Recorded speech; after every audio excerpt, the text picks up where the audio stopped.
आज हम एक बहुत ही दिलचस्प सफर पर निकलने वाले हैं। सीधा इंटरनेशनल रिलेशंस की दुनिया की गहराइयों में उतरेंगे।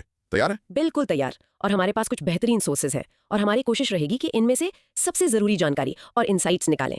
It's all about connecting the dots, समझे? बिल्कुल। तो चलिए शुरू करते हैं। आज का हमारा विषय है IR3 और ब्रॉड माइक्रो थीम है global strategic shifts and regional dynamics. अच्छा, एक बात सोचिए, क्या कभी सोचा है कि एक छोटी सी जापानी गुड़िया जो गिरने पर हमेशा वापस उठ जाती है, वो दो देशों के बीच डिप्लोमेसी का एक इतना शक्तिशाली प्रतीक कैसे बन सकती है? या ये सोचा है कि दुनिया का 40% से ज्यादा तेल एक इतनी तंग गली से गुजरता है कि वहां एक छोटी सी भी गड़बड़ पूरी ग्लोबल इकोनॉमी को हिला सकती है? और ये सब बातें आज हमारी चर्चा का हिस्सा होंगी। इससे पता चलता है कि हमारी दुनिया कितनी ज्यादा इंटरकनेक्टेड है। तो चलिए आज फॉर लर्निंग मैप देख लेते हैं। सबसे पहले हम साउथ ईस्ट एशिया में इंडिया के बढ़ते रिश्तों को समझेंगे, इंडोनेशिया और सिंगापुर के साथ। फिर हम ईस्ट एशिया की तरफ चलेंगे, जहां जापान, चाइना और ताइवान के बीच के डायनामिक्स को देखेंगे, स्पेशली रेयर अर्थ्स को लेकर। उसके बाद हम इंडिया जापान के स्पेशल रिलेशनशिप, सेंट्रल एशिया के साथ इंडिया की आउटरीच और वेस्ट एशिया के कॉम्प्लेक्स कॉन्फ्लिक्ट्स को डीकोड करेंगे। और आखिर में हम कुछ क्रिटिकल स्ट्रेटेजिक कॉरिडोर्स जैसे आईमेक और INSTC और कुछ गेम चेंजिंग मिलिट्री टेक्नोलॉजी पर भी नजर डालेंगे। तो लेट्स अनपैक दिस। ठीक है, तो हमारा पहला टॉपिक है Indonesia, India Indonesia strategic partnership and the BrahMos deal. तो भारत और इंडोनेशिया अपने डिप्लोमेटिक रिलेशंस की 60th एनिवर्सरी मना रहे हैं और इसके साथ ही डिफेंस में इनका कोलैबोरेशन, खासकर ब्रह्मोस मिसाइल डील काफी खबरों में। हाँ, इसको ना ऐसे समझो जैसे दो पड़ोसी जो पहले सिर्फ आपस में नमस्ते करते थे, अब एक साथ मिलकर अपने पूरे मोहल्ले के लिए एक सिक्योरिटी सिस्टम डिजाइन कर रहे हैं। रिपब्लिक डे पर इंडोनेशियन प्रेसिडेंट का चीफ गेस्ट होना ये दोस्ती की गहराई को दिखाता है। तो चलिए ब्रह्मोस मिसाइल से शुरू करते हैं। ये कोई आम मिसाइल नहीं है, क्या इतना स्पेशल इसमें? देखो, ब्राह्मोस असल में भारत के एक बड़े डिफेंस एक्सपोर्टर के तौर पर उभरने का प्रतीक है। ये एक सुपरसोनिक क्रूज मिसाइल है जो इसे पहले ही एक एलीट कैटेगरी में डाल देती है। और इसकी जरूरत क्यों पड़ी? इसकी जरूरत इसलिए है क्योंकि इंडो पैसिफिक रीजन में स्ट्रेटेजिक अलाइनमेंट बदल रहा है। इंडिया की इंडो पैसिफिक ओशंस इनिशिएटिव मतलब IPOI और आसियान का outlook on the Indo Pacific दोनों ही एक स्टेबल, सिक्योर रीजन चाहते हैं। तो ये डील उसी अलाइनमेंट का एक कॉन्क्रीट स्टेप है। सोर्सेज बताते हैं कि ब्रह्मोस एक फायर एंड फॉरगेट टाइप की सुपरसोनिक क्रूज मिसाइल है। इसका मतलब क्या हुआ? देखो, फायर एंड फॉरगेट मतलब एक बार लॉन्च करने के बाद उसे गाइड करने की जरूरत नहीं है, वो अपने टारगेट को खुद ढूंढ कर हिट करती है। और सुपरसोनिक मतलब स्पीड ऑफ साउंड से 5 गुना तेज, माक 5। इसके land based, ship based, air launched और सबमरीन बेस्ड वर्जन्स भी हैं। है ना कूल? 5 गुना तेज, और इसकी रेंज भी तो बढ़ाई गई है ना? पहले 290 किलोमीटर थी, लेकिन अब एक्सटेंडेड रेंज वर्जन्स 800 किलोमीटर तक जा सकते हैं। ये तो पूरा गेम चेंजर है। बिल्कुल। और ये इंडिया की DRDO और रशिया की NPO मशीनोस्ट्रोइनिया का एक जॉइंट वेंचर है जिसका नाम है ब्रह्मोस एरोस्पेस। और एक चीज, क्रूज मिसाइल्स और बैलिस्टिक मिसाइल्स अलग होती हैं। बैलिस्टिक मिसाइल एक पैराबोलिक ट्रेजेक्ट्री लेती है, जैसे गेंद को ऊपर फेंका हो, पर क्रूज मिसाइल जमीन के पास लो एल्टीट्यूड पर उड़ती है, जिससे उसे ट्रैक करना बहुत मुश्किल हो जाता है। तो इसका रियल वर्ल्ड इम्पैक्ट क्या है? और जो लोग UPSC प्रीलिम्स की तैयारी कर रहे हैं उनके लिए की पॉइंट्स क्या है? UPSC के लिए ब्रह्मोस के टाइप्स मतलब supersonic cruise, joint venture partners, DRDO और NPOM और क्रूज वर्सेस बैलिस्टिक का डिफरेंस, ये सब बहुत जरूरी है। इम्पैक्ट ये है कि भारत एक मेजर डिफेंस एक्सपोर्टर के रूप में उभर रहा है। तो मतलब इंडिया इंडोनेशिया पार्टनरशिप अब सिर्फ बातों तक सीमित नहीं है, बल्कि ग्राउंड पर स्ट्रेटेजिक एक्शन में बदल रही है। बढ़िया। चलो कुछ क्रॉस क्वेश्चनिंग करते हैं ताकि ये याद रहे।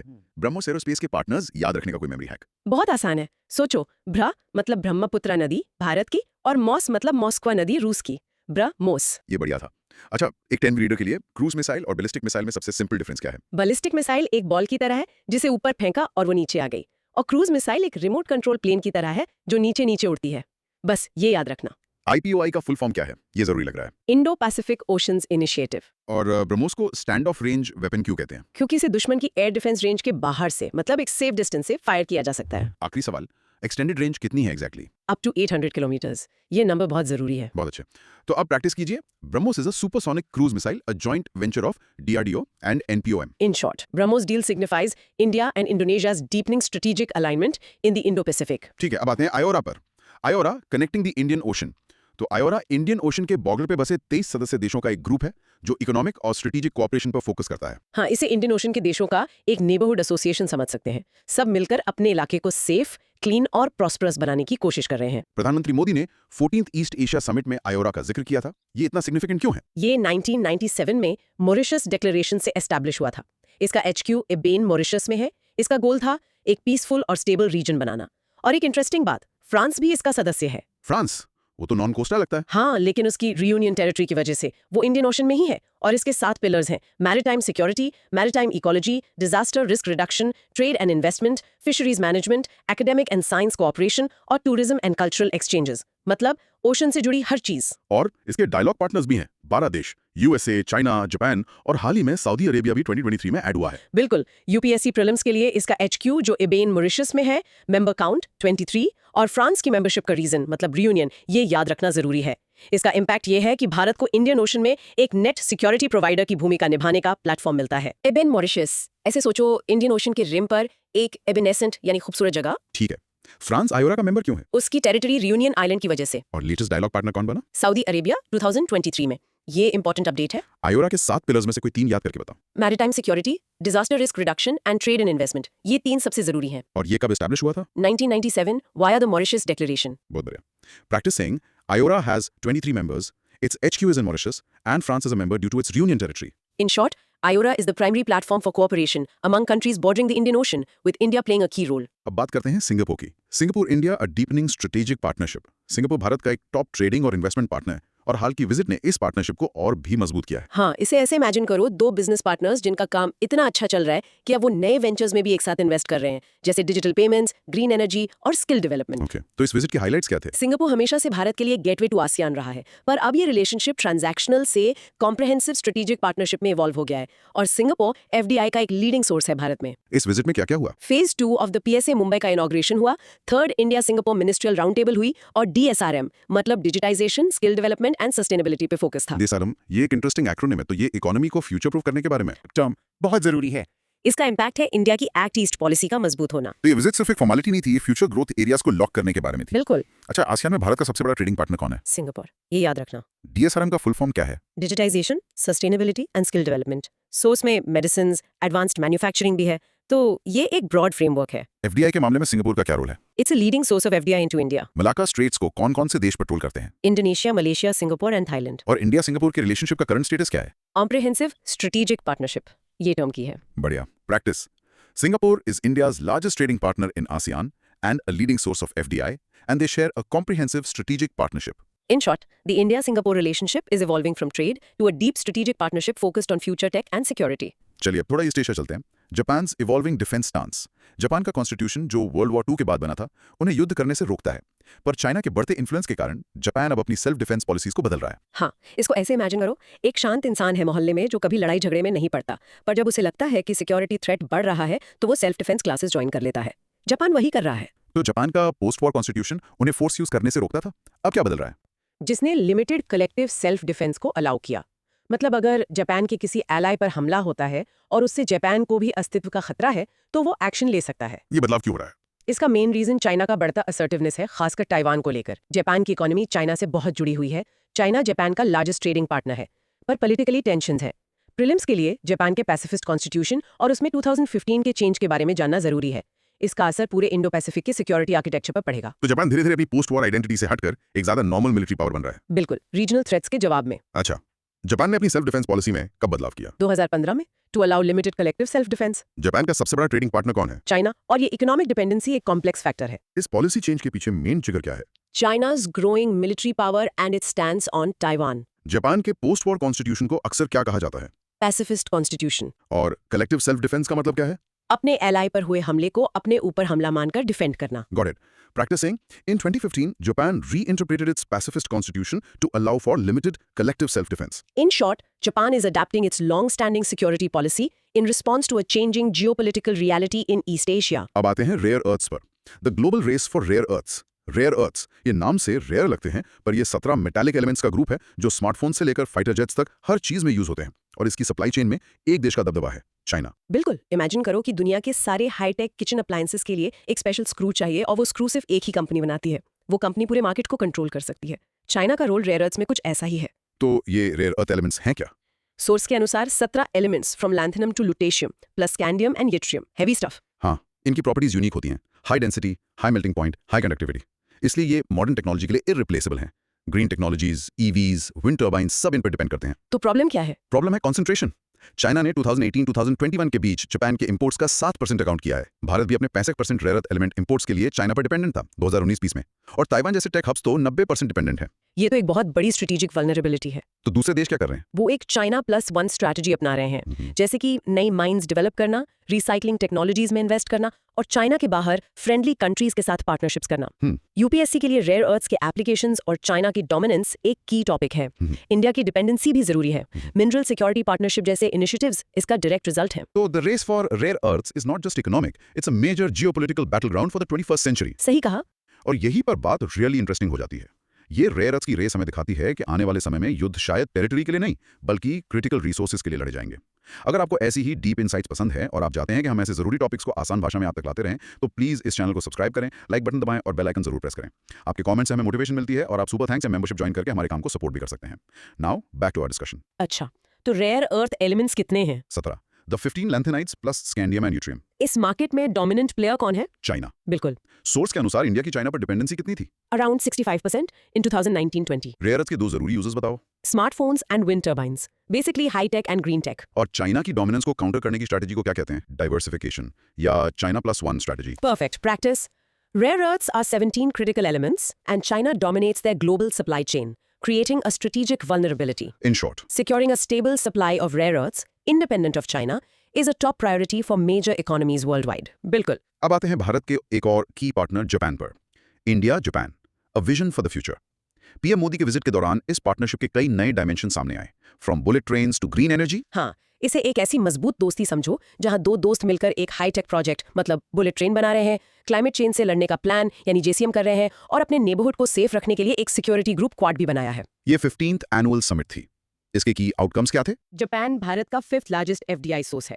ये पार्टनरशिप सिर्फ इकोनॉमिक नहीं बल्कि शेयर्ड वैल्यूज पर बेस्ड है, democracy and a free Indo Pacific. Highlights पे आते हैं। Shinkansen project. हाँ, ये Mumbai Ahmedabad high speed rail corridor है। इसके अलावा 2030 vision statement, memorandum of corporation for joint crediting mechanism JCM. एक मिनट, जेसीएम क्या है? ये टेक्निकल लग रहा है। सिंपल शब्दों में, जापान भारत में लो कार्बन टेक्नोलॉजीज में इन्वेस्ट करेगा। इससे जो इमिशन रिडक्शन होगा उसका क्रेडिट जापान अपने पेरिस एग्रीमेंट टारगेट्स के लिए यूज कर सकेगा। It's a win win. Ministry of environment इसकी नोडल एजेंसी है। स्मार्ट। और इंडिया के क्लाइमेट टारगेट्स क्या हैं? 2030 तक 45% इमिशन इंटेंसिटी रिड्यूस करना, 50% इलेक्ट्रिसिटी नॉन फॉसिल फ्यूल से और 2.5 to 3 बिलियन टन्स का एडिशनल कार्बन सिंक क्रिएट करना।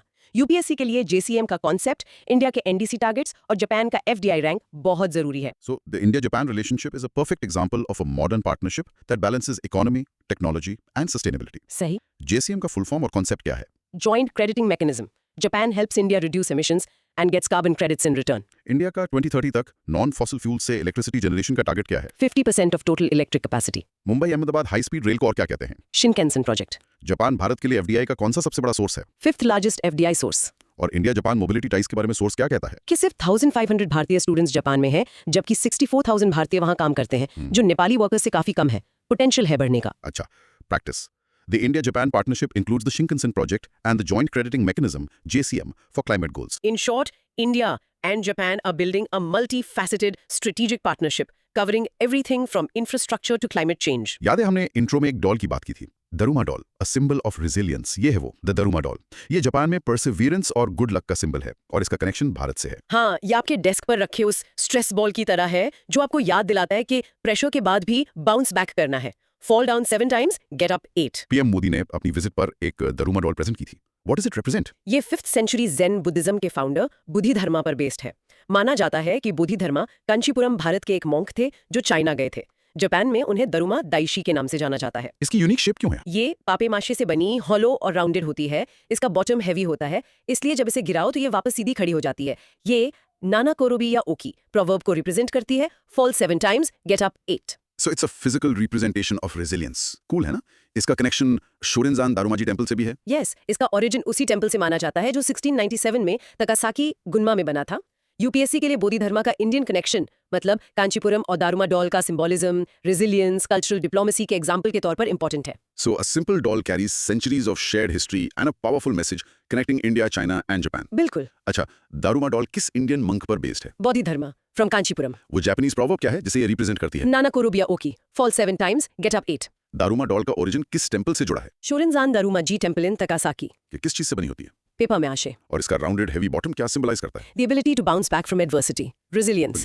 Practice. The Daruma doll, based on the Indian monk Bodhidharma, is a Japanese symbol of resilience. In short, the Daruma doll is a powerful example of the deep cultural and historical ties between India and Japan. अब तेजी से 3 जरूरी groups को समझते हैं जिनका Bharat Japan दोनों हिस्सा हैं, FOIP, क्वाड और CDRI. Multilateral initiatives, FOIP, quad and CDRI. ये सब इंडो पैसिफिक रीजन को स्टेबल और प्रॉस्परस बनाने के लिए हैं. इन्हें 3 अलग-अलग टीम प्रोजेक्ट समझो. FOIP यानी free and open Indo Pacific एक विजन डॉक्यूमेंट है.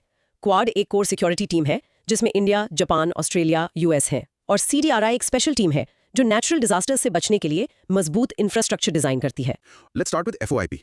What is it? It's a vision for the Indo-Pacific region, emphasizing freedom of navigation और एक rules-based order. ये 2 oceans और 2 continents को जोड़ता है. जापान इसका एक major proponent है. Okay. And what about the quad? Quad है India, Japan, Australia and the US. It's a strategic security dialogue. इनके बीच एक जरूरी agreement है, Reciprocal Provision of Supplies and Services Agreement 2020, जो military logistics में help करता है. And CDRI? Coalition for disaster resilient infrastructure. इसे भारत ने 2019 UN क्लाइमेट एक्शन समिट में लॉन्च किया था. HQ न्यू दिल्ली में है. इसका काम है इंफ्रास्ट्रक्चर को क्लाइमेट और डिजास्टर प्रूफ बनाना. इसमें 39 मेंबर्स हैं. प्रीलिम्स के लिए क्वाड के मेंबर्स, CDRI का HQ न्यू दिल्ली और इसका लॉन्च ईयर 2019 इंपॉर्टेंट है. FOIP का कॉन्सेप्ट आना चाहिए. इंपैक्ट यह है कि भारत अब रीजनल इश्यूज पर एक रूल शेपर बन रहा है, सिर्फ रूल टेकर नहीं. सो through these platforms, India and its partners are actively shaping the future of the Indo-Pacific. बिल्कुल. क्वाड के 4 मेंबर्स कौन हैं? India, Japan, Australia and the US. CDRI का HQ कहाँ है? न्यू दिल्ली. ये इंडिया लेड इनिशिएटिव है. FOIP का फुल फॉर्म क्या है? Free and open Indo Pacific. CDRI कब लॉन्च हुई थी? 2019 UN climate action summit. Quad के बीच 2020 में कौन सा की डिफेंस एग्रीमेंट हुआ? Reciprocal Provision of Supplies and Services Agreement. Got it. Practice saying India is a key member of the Quad for security and it leads the CDRI for disaster resilient infrastructure. In short, FOIP, Quad, and CDRI are key platforms where India collaborates with partners to create a stable and resilient Indo-Pacific. अब हम central Asia की तरफ चलते हैं. Connecting with central Asia, Chabahar और INSTC. ये एक landlocked reason है और भारत वहां तक अपनी रीच बढ़ाने के लिए नए राउट्स जैसे चाबहार पोर्ट और INSTC कॉरिडोर डेवलप कर रहा है. हाँ, सोचो आपके घर के सामने का रास्ता ब्लॉक है, तो आप पीछे के रास्ते से एक नया स्मार्ट शॉर्टकट बनाते हैं अपनी मंजिल तक पहुंचने के लिए. भारत के लिए चाबहार और INSTC वही शॉर्टकट है, सेंट्रल एशिया तक पाकिस्तान को बाईपास करते हुए. India Central Asia business council meeting में क्या डिस्कस हुआ? फोकस था ट्रेड के लिए नेशनल करेंसीज यूज करने पर, रूपी वस्त्रो अकाउंट्स ओपन करने पर और चाबहार पोर्ट के जरिए कनेक्टिविटी बढ़ाने पर. ये डायलॉग 2019 में समरकंद, उज्बेकिस्तान से शुरू हुआ.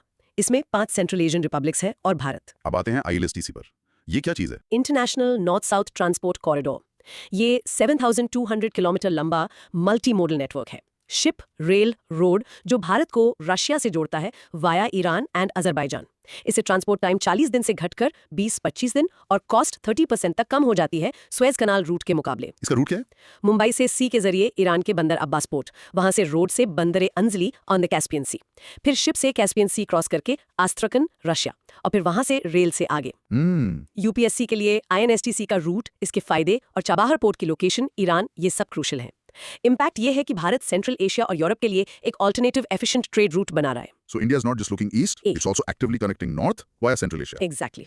INSTC का full form? International north south transport corridor. INSTC Suez canal route के कंपैरिजन में कितना टाइम और कॉस्ट बचाता है? टाइम लगभग आधा 20-25 days versus 40 and cost up to 30% less. INSTC route पर ईरान के 2 जरूरी पोर्ट्स कौन से हैं? बंदर अब्बास साउथ कोस्ट पर and Bandar Anzali Caspian Sea coast पर. इंडिया सेंट्रल एशिया डायलॉग में कितने सेंट्रल एशियन देश हैं? 5. The stans. और चाबहार पोर्ट भारत के लिए स्ट्रेटेजिकली इंपॉर्टेंट क्यों है? क्योंकि ये पाकिस्तान को बाईपास करके अफगानिस्तान और सेंट्रल एशिया का एक्सेस देता है. बढ़िया. Practice. The INSTC is a multimodal corridor connecting India to Russia via Iran, saving significant time and cost compared to the Suez route. In short, India is actively building new connectivity routes like INSTC and leveraging Chahabhar to deepen its engagement with Central Asia. अब एक specific देश पर focus करते हैं. Kyrgyzstan. India Kyrgyzstan bilateral investment treaty. Bharat में उनके साथ एक नया बायलैटरल इन्वेस्टमेंट ट्रीटी या BIT साइन किया है. BIT को एक बहुत डिटेल्ड बिजनेस कॉन्ट्रैक्ट की तरह समझो, पर ये 2 कंपनियों के बीच नहीं, 2 देशों के बीच होता है. इसका मेन काम है एक देश की कंपनीज के इन्वेस्टमेंट्स को दूसरे देश में प्रोटेक्ट करना. तो ये नई ट्रीटी जरूरी क्यों है? इसमें नया क्या है? ये 2019 में साइन हुई थी और 2025 में लागू होगी. ये 2000 के एक पुराने एग्रीमेंट को रिप्लेस करेगी. इसमें से MFN या मोस्ट फेवर्ड नेशन क्लॉज को हटा दिया गया है इन्वेस्टर्स के लिए. अच्छा. और एक की न्यू प्रोविजन है एग्जॉस्शन ऑफ लोकल रेमेडीज की रिक्वायरमेंट. मतलब? इससे पहले कि कोई इन्वेस्टर भारत सरकार को इंटरनेशनल आर्बिट्रेशन में ले जाए, उन्हें पहले लोकल इंडियन कोर्ट्स में अपना केस लड़ना होगा. तो ये इन्वेस्टर राइट्स और सरकार के रेगुलेट करने के अधिकार को बैलेंस करने के बारे में. एग्जैक्टली. UPSC प्रीलिम्स के लिए BIT का कॉन्सेप्ट MFN क्लॉज का मतलब और एग्जॉस्शन ऑफ लोकल रेमेडीज का प्रिंसिपल बहुत जरूरी है। ये इन्वेस्टर डिस्प्यूट्स के खिलाफ सरकार को बेहतर प्रोटेक्शन देता है। अच्छा, BIT का क्या मतलब है? Bilateral investment treaty. कौन सा की क्लॉज इस नई ट्रीटी में लिमिट किया गया है इन्वेस्टर्स के लिए? MFN या मोस्ट फेवर्ड नेशन क्लॉज, ये जरूरी है। हाँ, इन्वेस्टर्स के लिए इंटरनेशनल आर्बिट्रेशन में जाने से पहले नई रिक्वायरमेंट क्या है? They must first exhaust local remedies, मतलब पहले लोकल कोर्ट्स ट्राई करो। ये नई ट्रीटी कब लागू होगी? 2025 में। और ये 21 साल के पुराने एग्रीमेंट को रिप्लेस करती है? साल 2000 के। ठीक है। Practice saying, the new India-Kyrgyzstan BIT requires investors to exhaust local remedies before seeking international arbitration. In short, the new BIT provides a more balanced legal framework for protecting both foreign investments and a country's sovereign rights. चलिए, अब एक बहुत volatile reason में चलते हैं, West Asia. Turkey and Azerbaijan strategic nexus. Turkey और Azerbaijan के बीच का रिश्ता बहुत मजबूत है और इसका सीधा असर इस क्षेत्र पर पड़ता है, भारत सहित। हाँ, उनके रिश्ते को अक्सर वन नेशन टू स्टेट्स कहा जाता है। उनके बीच गहरे एथनिक और लिंग्विस्टिक टाइज हैं। और ये सिर्फ बातें नहीं है, टर्की ने अर्मेनिया के साथ संघर्ष में अजरबैजान को काफी मिलिट्री सपोर्ट दिया था। इसका भारत के लिए क्या रेलेवेंस है? Turkey Azerbaijan Pakistan axis Bharat के लिए एक उभरता हुआ स्ट्रेटेजिक चैलेंज है। पहलगाम हमले के बाद भारतीय टूरिस्ट ने बड़ी संख्या में टर्की के टूर्स कैंसिल कर दिए थे। टर्की ने IIT बॉम्बे और रुड़की जैसे संस्थानों के साथ MOU भी सस्पेंड कर दिए हैं। लेकिन सबसे बड़ी चिंता टर्की और पाकिस्तान के बीच बढ़ती मिलिट्री पार्टनरशिप है। टर्की पाकिस्तान को आर्मर्ड व्हीकल्स और टैंक सप्लाई करता है। इकोनॉमिक इम्पैक्ट क्या है? अभी डायरेक्ट इकोनॉमिक इम्पैक्ट लिमिटेड है। टर्की के क्रूड ऑयल इंपोर्ट्स में भारत का हिस्सा सिर्फ 1% है और अजरबैजान में 3%। लेकिन UPSC के लिए टर्की पाकिस्तान अजरबैजान एक्सिस की जियोपॉलिटिक्स और भारत के हितों पर इसका असर समझना बहुत जरूरी है। तो ये स्ट्रैटेजिक अलाइनमेंट्स का एक कॉम्प्लेक्स वेब है जिसे भारत को सावधानी से नेविगेट करना होगा। बिल्कुल। टर्की अजरबैजान रिलेशनशिप को डिस्क्राइब करने के लिए कौन सा फ्रेज यूज होता है? One nation two states. Turkey ने अर्मेनिया के साथ संघर्ष में अजरबैजान को कैसे सपोर्ट किया? डायरेक्ट मिलिट्री सपोर्ट से, जिसमें आर्टिलरी, आर्मर्ड व्हीकल्स और मिसाइल लॉन्चर शामिल थे। पहलगाम हमले के बाद भारतीय टूरिस्ट रिएक्शन क्या था? टर्की के लिए टूर कैंसिलेशंस में स्पाइक आया था। 2023 में अजरबैजान की क्रूड ऑयल बायर लिस्ट में भारत का हिस्सा कितना था? 3%।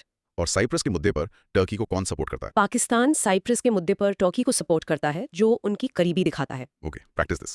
The strategic alignment between Turkey and Azerbaijan, including their support for Pakistan, has direct implications for India's foreign policy. In short, the deepening Turkey-Azerbaijan relationship with its pro-Pakistan tilt poses new strategic challenges for India in the wider region. अब बात करते हैं Syria की, एक देश जो एक दशक से ज्यादा समय से एक दुखद संघर्ष में है। The complex situation in Syria and the role of Kurds. और इस संघर्ष में कर्ड्स एक बहुत जरूरी एथनिक ग्रुप है। कर्ड्स को समझने के लिए ये एनालॉजी अच्छी है। इमेजिन करो एक बड़ा पुराना परिवार जो 4 अलग-अलग पड़ोसी घरों टर्की, सीरिया, इराक और ईरान में फैला हुआ है, लेकिन उनके पास अपना कहने के लिए एक भी घर नहीं है। कर्ड्स बहुत लंबे समय से अपनी जगह, अपनी ऑटोनॉमी के लिए लड़ रहे हैं। तो ये कर्ड्स हैं कौन? ये एक एथनिक ग्रुप है जिनकी जड़ें 2500 साल पुरानी है। उनमें से ज्यादातर सुन्नी मुस्लिम्स हैं। वे दुनिया के सबसे बड़े स्टेटलेस एथनिक ग्रुप हैं।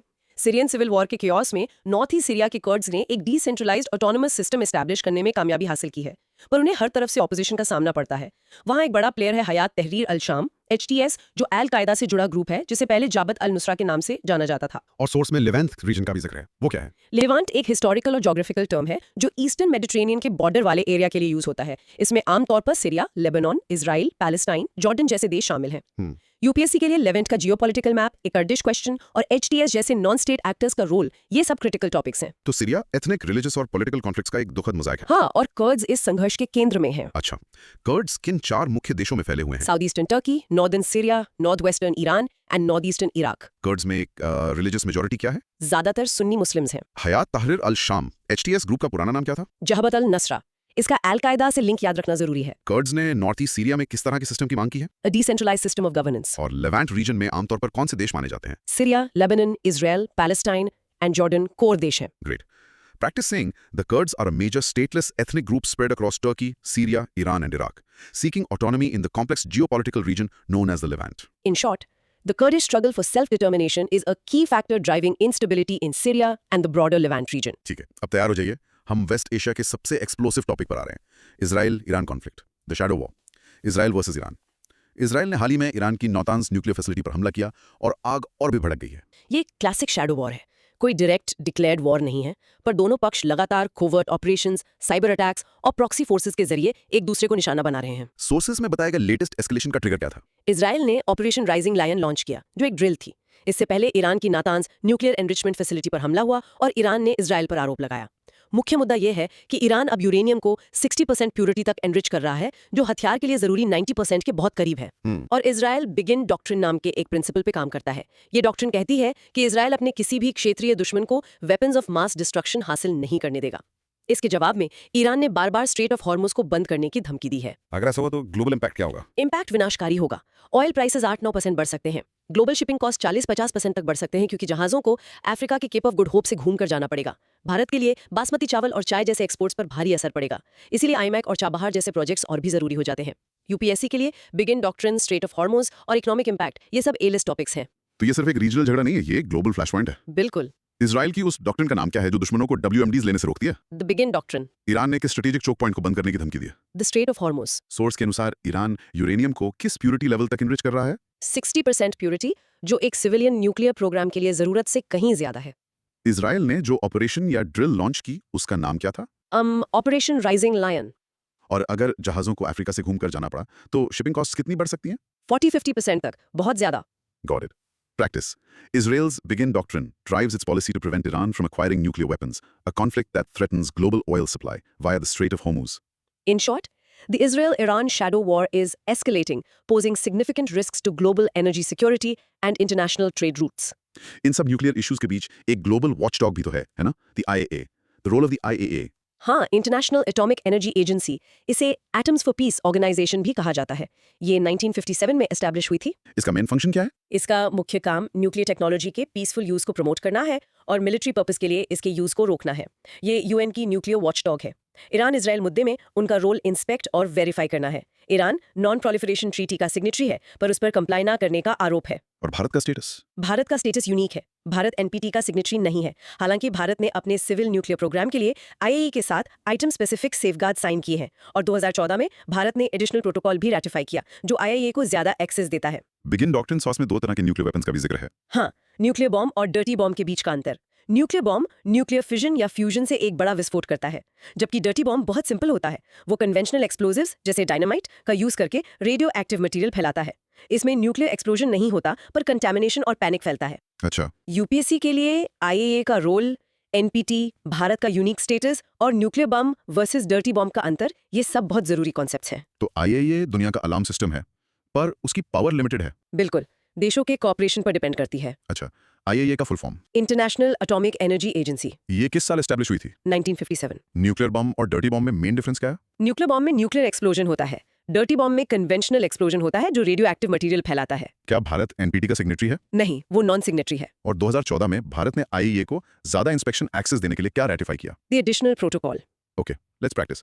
The IAEA is the UN's nuclear watchdog, but its effectiveness depends on member states' cooperation, as seen in the complex cases of Iran and India's unique status. In short, the IAEA plays a crucial but incredibly challenging role in the global effort to ensure nuclear technology is used for peace, not war. चलिए Caucasus reason में वापस चलते हैं। Armenia, Azerbaijan और conflict over corridors. Armenia और Azerbaijan के बीच Nagorno Karabakh reason को लेकर संघर्ष का एक नया और बहुत मॉडर्न डायमेंशन है। बिल्कुल, ये संघर्ष अब सिर्फ जमीन के बारे में नहीं है, ये ट्रांसपोर्ट कॉरिडोर्स के बारे में है। टर्की, आर्मेनिया और अजरबैजान दोनों पर जंजेजर कॉरिडोर खोलने के लिए दबाव डाल रहा है। ये जंजेजुर कॉरिडोर क्या है? ये एक प्रपोज ट्रांसपोर्ट रूट है जो आर्मेनिया के स्यूनिक प्रोविंस से होकर गुजरेगा। ये मेनलैंड अजरबैजान को उसके एक्सक्लेव नाक्चिवान से जोड़ेगा, जो आर्मेनियन टेरिटरी से अलग है। तो टर्की और अजरबैजान के लिए ये कॉरिडोर एक स्ट्रेटेजिक लिंक है जो उन्हें एक डायरेक्ट लैंड रूट देगा, पर आर्मेनिया के लिए ये उसकी सॉवरेनिटी के लिए एक बड़ा खतरा है। उन्हें अपनी ही टेरिटरी पर कंट्रोल खोने का डर है। इसमें भारत कहाँ फिट होता है? यहीं पर बात इंटरेस्टिंग हो जाती है। भारत इनडायरेक्टली इस प्रोजेक्ट से कम्पीट कर रहा है। चाबहार पोर्ट और INST में भारत के इन्वेस्टमेंट्स एक alternative north south route offer करते हैं, जबकि जंजेजर कॉरिडोर एक ईस्ट वेस्ट रूट को मजबूत करेगा। भारत ने नगोर्नो काराबाख संघर्ष में आर्मेनिया को सपोर्ट भी किया है। यूपीएससी एस्पिरेंट्स के लिए जंजेजर कॉरिडोर और INST के साथ इसकी कंपटीशन को समझना कॉकेसस में खेले जा रहे नए ग्रेट गेम को समझने के लिए की है। तो ये एक क्लासिक एग्जांपल है कि मॉडर्न जियोपॉलिटिकल कॉन्फ्लिक्ट सिर्फ टेरिटरी के बारे में नहीं है, बल्कि स्ट्रेटेजिक ट्रेड रूट्स को कंट्रोल करने के बारे में है। बिल्कुल सही। अच्छा, आर्मेनिया से होकर जाने वाले प्रपोज्ड कॉरिडोर का नाम क्या है? The Zangezur corridor. ये किस आर्मेनियन प्रोविंस से गुजरेगा? The Syunik province. ये अजरबैजान के किन दो हिस्सों को जोड़ेगा? मेनलैंड अजरबैजान को उसके एक्सक्लेव नाक्चिवान से। और भारत का प्रपोज्ड ऑल्टरनेटिव रूट कौन सा है जो इस विजन से कम्पीट करता है? द INSTC, जो ईरान के चाबहार पोर्ट से होकर जाता है। नगोर्नो काराबाख संघर्ष में भारत ने आमतौर पर किस पक्ष का समर्थन किया है? आर्मेनिया का। Great. Practice saying this. The proposed Zangezur corridor is a major point of contention between Armenia and Azerbaijan, with strategic implications for regional connectivity projects like the INSTC.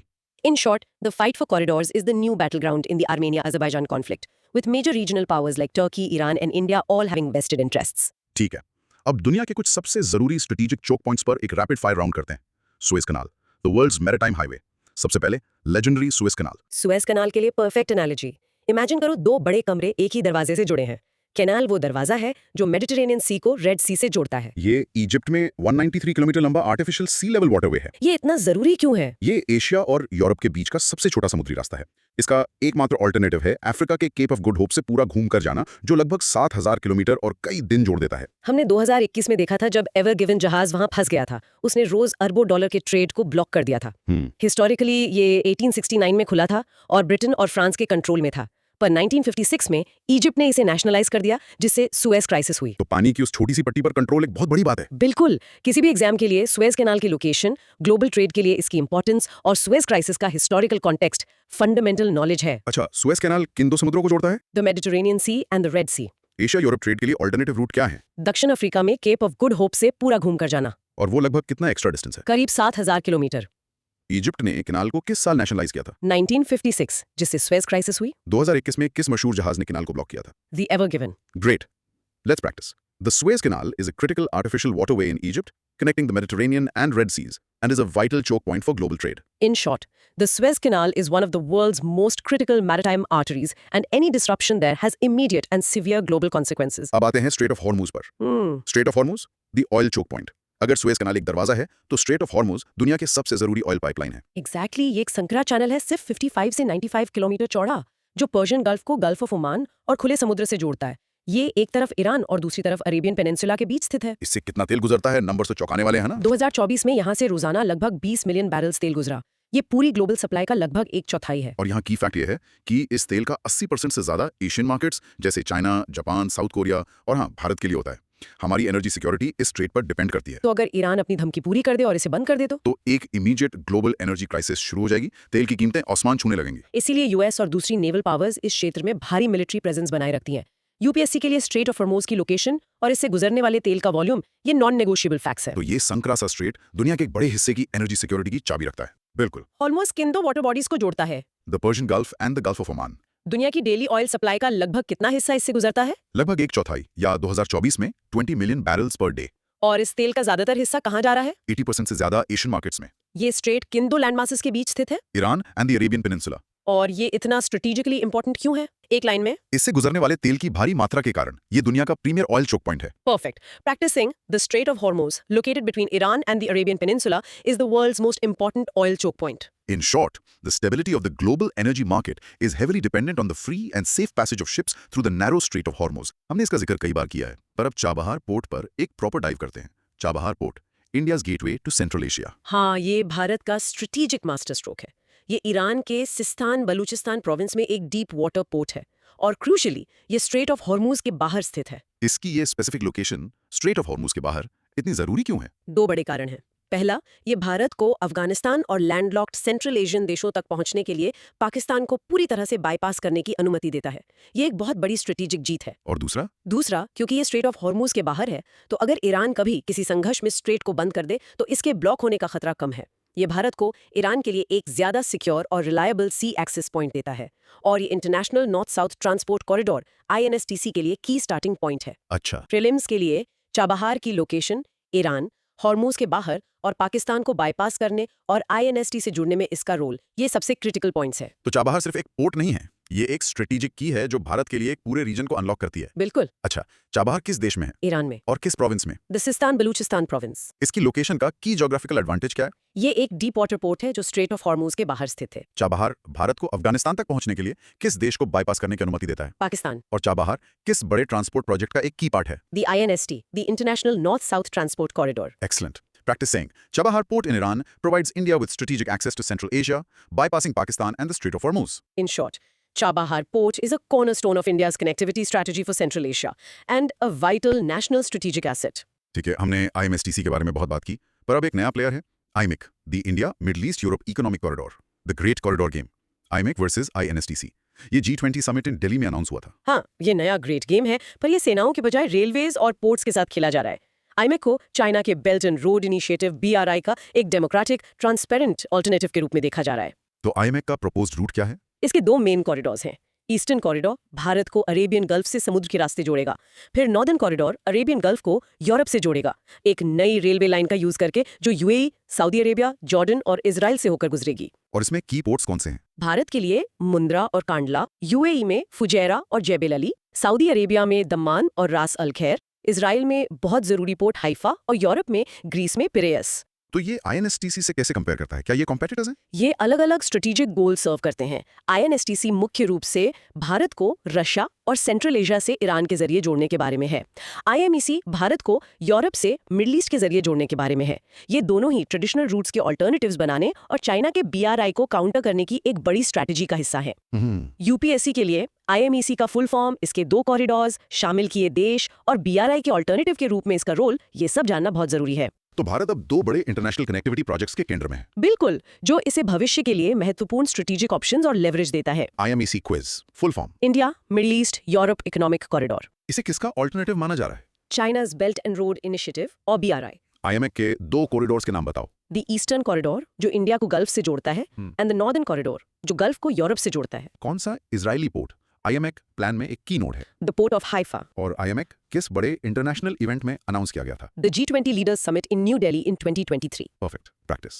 IMEC is a proposed multimodal corridor to connect India with Europe via the Middle East, serving as a potential alternative to China's BRI. In short, IMEC represents a monumental potential shift in global trade corridors, placing India at a crucial intersection between Asia, the Middle East, and Europe. चलिए infrastructure से लोगों पर आते हैं। The Indian diaspora in Qatar. Qatar में भारतीय diaspora बहुत बड़ा और इन्फ्लुएंशियल है। बिल्कुल, कतार में सबसे बड़ा एक्सपैट्रिएट ग्रुप भारतीयों का है। 20,000 से ज्यादा भारतीय कंपनियां या तो पूरी तरह से ओन है या जॉइंट वेंचर्स कतर में ऑपरेट करती हैं, और भारतीय डायस्पोरा 8.3 लाख से ज्यादा है। ये भारत के लिए एक बहुत बड़ा सॉफ्ट पावर एसेट है। 8 एक्स नेवी पर्सनल का हालिया केस इस रिश्ते की इंपॉर्टेंस को दिखाता है ना? हाँ, वो केस दोनों देशों के लिए एक बड़ा डिप्लोमेटिक टेस्ट था, लेकिन मजबूत बायलैटरल टाइज और बड़ा सम्मानित भारतीय समुदाय निश्चित रूप से इवेंचुअल रेजोल्यूशन में एक पॉजिटिव रोल निभाया। इससे पता चला कि रिश्ता सिर्फ इकोनॉमिक्स से कहीं ज्यादा गहरा है। इकोनॉमिक टाइज की बात करें तो भारतीय डायस्पोरा कतर की इकोनॉमी में महत्वपूर्ण योगदान देता है, जिसकी पर कैपिटा इनकम दुनिया में सबसे ज्यादा में से एक है, और बदले में वे भारत में अपने घर भारी मात्रा में रेमिटेंसेस भेजते हैं। तो ये सिर्फ वर्कर से कहीं ज्यादा है। एग्जैक्टली। इंडिया गल्फ रिलेशंस पर किसी भी डिस्कशन के लिए डायस्पोरा का रोल एक क्रिटिकल कंपोनेंट है। ये वो ह्यूमन लिंक है जो सभी स्ट्रेटेजिक और इकोनॉमिक टाइज को आधार देता है। अच्छा, कतर में सबसे बड़ी एक्सपैट्रिएट कम्युनिटी किस देश की है? भारत की। और कतर में भारतीय डायस्पोरा लगभग कितना बड़ा है? 8.3 लाख से ज्यादा। कितनी भारतीय कंपनियां कतर में ऑपरेट करती हैं? 20,000 से ज्यादा। कतर में दुनिया की सबसे ज्यादा क्या चीजों में से एक है? Per capita incomes. हालिया डिप्लोमेटिक इशू में भारतीय सशस्त्र बलों की किस ब्रांच के पर्सनल शामिल थे? The Indian navy. Great. Practice this. The large and influential Indian diaspora in Qatar is a cornerstone of the bilateral relationship, contributing significantly to both economies. In short, the Indian community in Qatar is a powerful example of how a diaspora can shape, strengthen, and sometimes even help navigate complex diplomatic and economic ties. हमने conflict के बारे में बहुत बात की, पर युद्ध में भी कुछ नियम होने चाहिए। Understanding the Geneva conventions. Geneva convention सबसे जरूरी रूल बुक है। सही कहा। ये इंटरनेशनल ट्रीटीज का एक सेट है जो युद्ध के पीड़ितों के मानवीय उपचार के लिए स्टैंडर्ड्स एस्टैब्लिश करता है। पहला 1864 में हुआ था, लेकिन सबसे जरूरी है 1949 के 4 कन्वेंशंस जो वर्ल्ड वॉर 2 की भयावहता के बाद लिखे गए थे। वे आमतौर पर क्या कवर करते हैं? वे घायल सैनिकों, युद्धबंदियों और सबसे जरूरी संघर्ष क्षेत्रों में नागरिकों की रक्षा करते हैं। एक की प्रिंसिपल है कि युद्ध में भी सीमाएं होती हैं। आप नागरिकों या मेडिकल पर्सनल को टारगेट नहीं कर सकते। सोर्स में विशेष रूप से 1977 एडिशनल प्रोटोकॉल के आर्टिकल 56 का जिक्र है। ये works and installations containing dangerous forces जैसे डैम्स, डाइक्स और न्यूक्लियर पावर प्लांट्स पर हमलों पर रोक लगाता है, अगर ऐसे हमले से गंभीर नागरिक हताहत हो सकते हैं। ये इजराइल ईरान सिचुएशन और न्यूक्लियर फैसिलिटीज पर हमलों के लिए सीधे रेलेवेंट है। तो ये डेंजरस इंफ्रास्ट्रक्चर पर हमला करने के खिलाफ एक बहुत स्पेसिफिक रूल है। एग्जैक्टली। एग्जाम्स के लिए जिनीवा कन्वेंशंस का उद्देश्य और आर्टिकल 56 जैसे स्पेसिफिक प्रोटेक्शंस को समझना इंटरनेशनल ह्यूमैनिटेरियन लॉ पर सवालों के लिए बहुत जरूरी है। अच्छा, जिनीवा कन्वेंशंस का मुख्य उद्देश्य क्या है? युद्ध के पीड़ितों के लिए मानवीय उपचार के लिए इंटरनेशनल स्टैंडर्ड सेट करना। 4 मुख्य कन्वेंशंस किस साल एस्टैब्लिश हुए थे? 1949, वर्ल्ड वॉर 2 के ठीक बाद। और 1977 एडिशनल प्रोटोकॉल का आर्टिकल 56 विशेष रूप से किसकी रक्षा करता है? इंस्टॉलेशंस कंटेनिंग डेंजरस फोर्सेस जैसे न्यूक्लियर पावर प्लांट्स। कन्वेंशंस द्वारा प्रोटेक्टेड मुख्य ग्रुप्स कौन हैं? Wounded soldiers, prisoners of war, POWs, and civilians. 2047 तक भारत का न्यूक्लियर कैपेसिटी के लिए टारगेट क्या है? 100 gigawatt. Perfect. Practice. The Geneva Conventions form the bedrock of international humanitarian law, with protocols like Article 56, providing specific protections for dangerous installations like nuclear plants. In short, the Geneva Conventions are the world's most important rules of war, designed to protect the vulnerable and limit the brutality of conflict. हम इनके बारे में खबरों में लगातार सुनते हैं, red सी में जहाजों पर हमला करते हुए। पर ये हूतीज हैं कौन? Who are the Houthis? ठीक है, ये यमन में 1990 के दशक में उभरा एक शिया इस्लामिस्ट पॉलिटिकल और मिलिट्री ऑर्गेनाइजेशन है। एक दशक से ज्यादा समय से वे यमन के विनाशकारी सिविल वॉर में एक मेजर पार्टी रहे हैं। और उन्हें कौन सपोर्ट करता है? उन्हें व्यापक रूप से ईरान द्वारा समर्थित माना जाता है। सिविल वॉर की दूसरी तरफ येमेनी गवर्नमेंट है, जिसे सऊदी अरेबिया और यूएई के नेतृत्व वाले कोalition का समर्थन प्राप्त है। तो कई मायनों में येमेन सिविल वॉर ईरान और सऊदी अरेबिया के बीच एक प्रॉक्सी वॉर भी है। अच्छा, अभी हूथीज येमेन की राजधानी सना और देश के एक बड़े हिस्से को कंट्रोल करते हैं। वे रेड सी में इंटरनेशनल शिपिंग पर मिसाइल और ड्रोन हमले कर रहे हैं, यह दावा करते हुए कि ये गाजा में पैलेस्टीनियंस के समर्थन में है। और इन हमलों का नतीजा क्या हुआ है? नतीजा है ग्लोबल ट्रेड में बड़ी डिस्ट्रप्शन। कई शिपिंग कंपनीज अब रेड सी और सुएज कैनाल से बच रही हैं और अफ्रीका के चारों ओर लंबा और ज्यादा महंगा रास्ता अपना रही हैं। इससे सभी के लिए कॉस्ट बढ़ जाती हैं। यूपीएससी के लिए हूतीज का येमेन सिविल वॉर में रोल, ईरान द्वारा उनका समर्थन और रेड सी शिपिंग पर उनका इम्पैक्ट समझना जरूरी है। तो यमन में एक लोकल कॉन्फ्लिक्ट का पूरी ग्लोबल सप्लाई चेन पर सीधा और महंगा असर पड़ रहा है। बिल्कुल। हाउथी मूवमेंट किस देश में उभरा? यमन। कौन सी बड़ी शक्ति हाउथीज की प्राइमरी बैकर मानी जाती है? ईरान। ऑफिशियल यमनी गवर्नमेंट को सपोर्ट करने वाले कोलिशन का नेतृत्व कौन करता है? Saudi Arabia. हाउथीज वर्तमान में किस बड़े यमनी शहर को कंट्रोल करते हैं? राजधानी सना। और हाउथीज इंटरनेशनल शिपिंग पर अपने हमले कहां कर रहे हैं? रेड सी में। Got it. Practicing. The Houthis are an Iran-backed group in Yemen whose attacks on Red Sea shipping have caused major disruptions to global trade. In short, the Houthis have evolved from a local rebel group into a significant disruptor of international maritime security and global trade. अब कुछ serious military hardware की बात करते हैं। The B-2 Spirit stealth bomber. Source material में B-2 bomber का जिक्र है। इस प्लेन को इतना स्पेशल क्या बनाता है? ये दुनिया का एकमात्र फुल्ली ऑपरेशनल स्टेल्थ बॉम्बर है।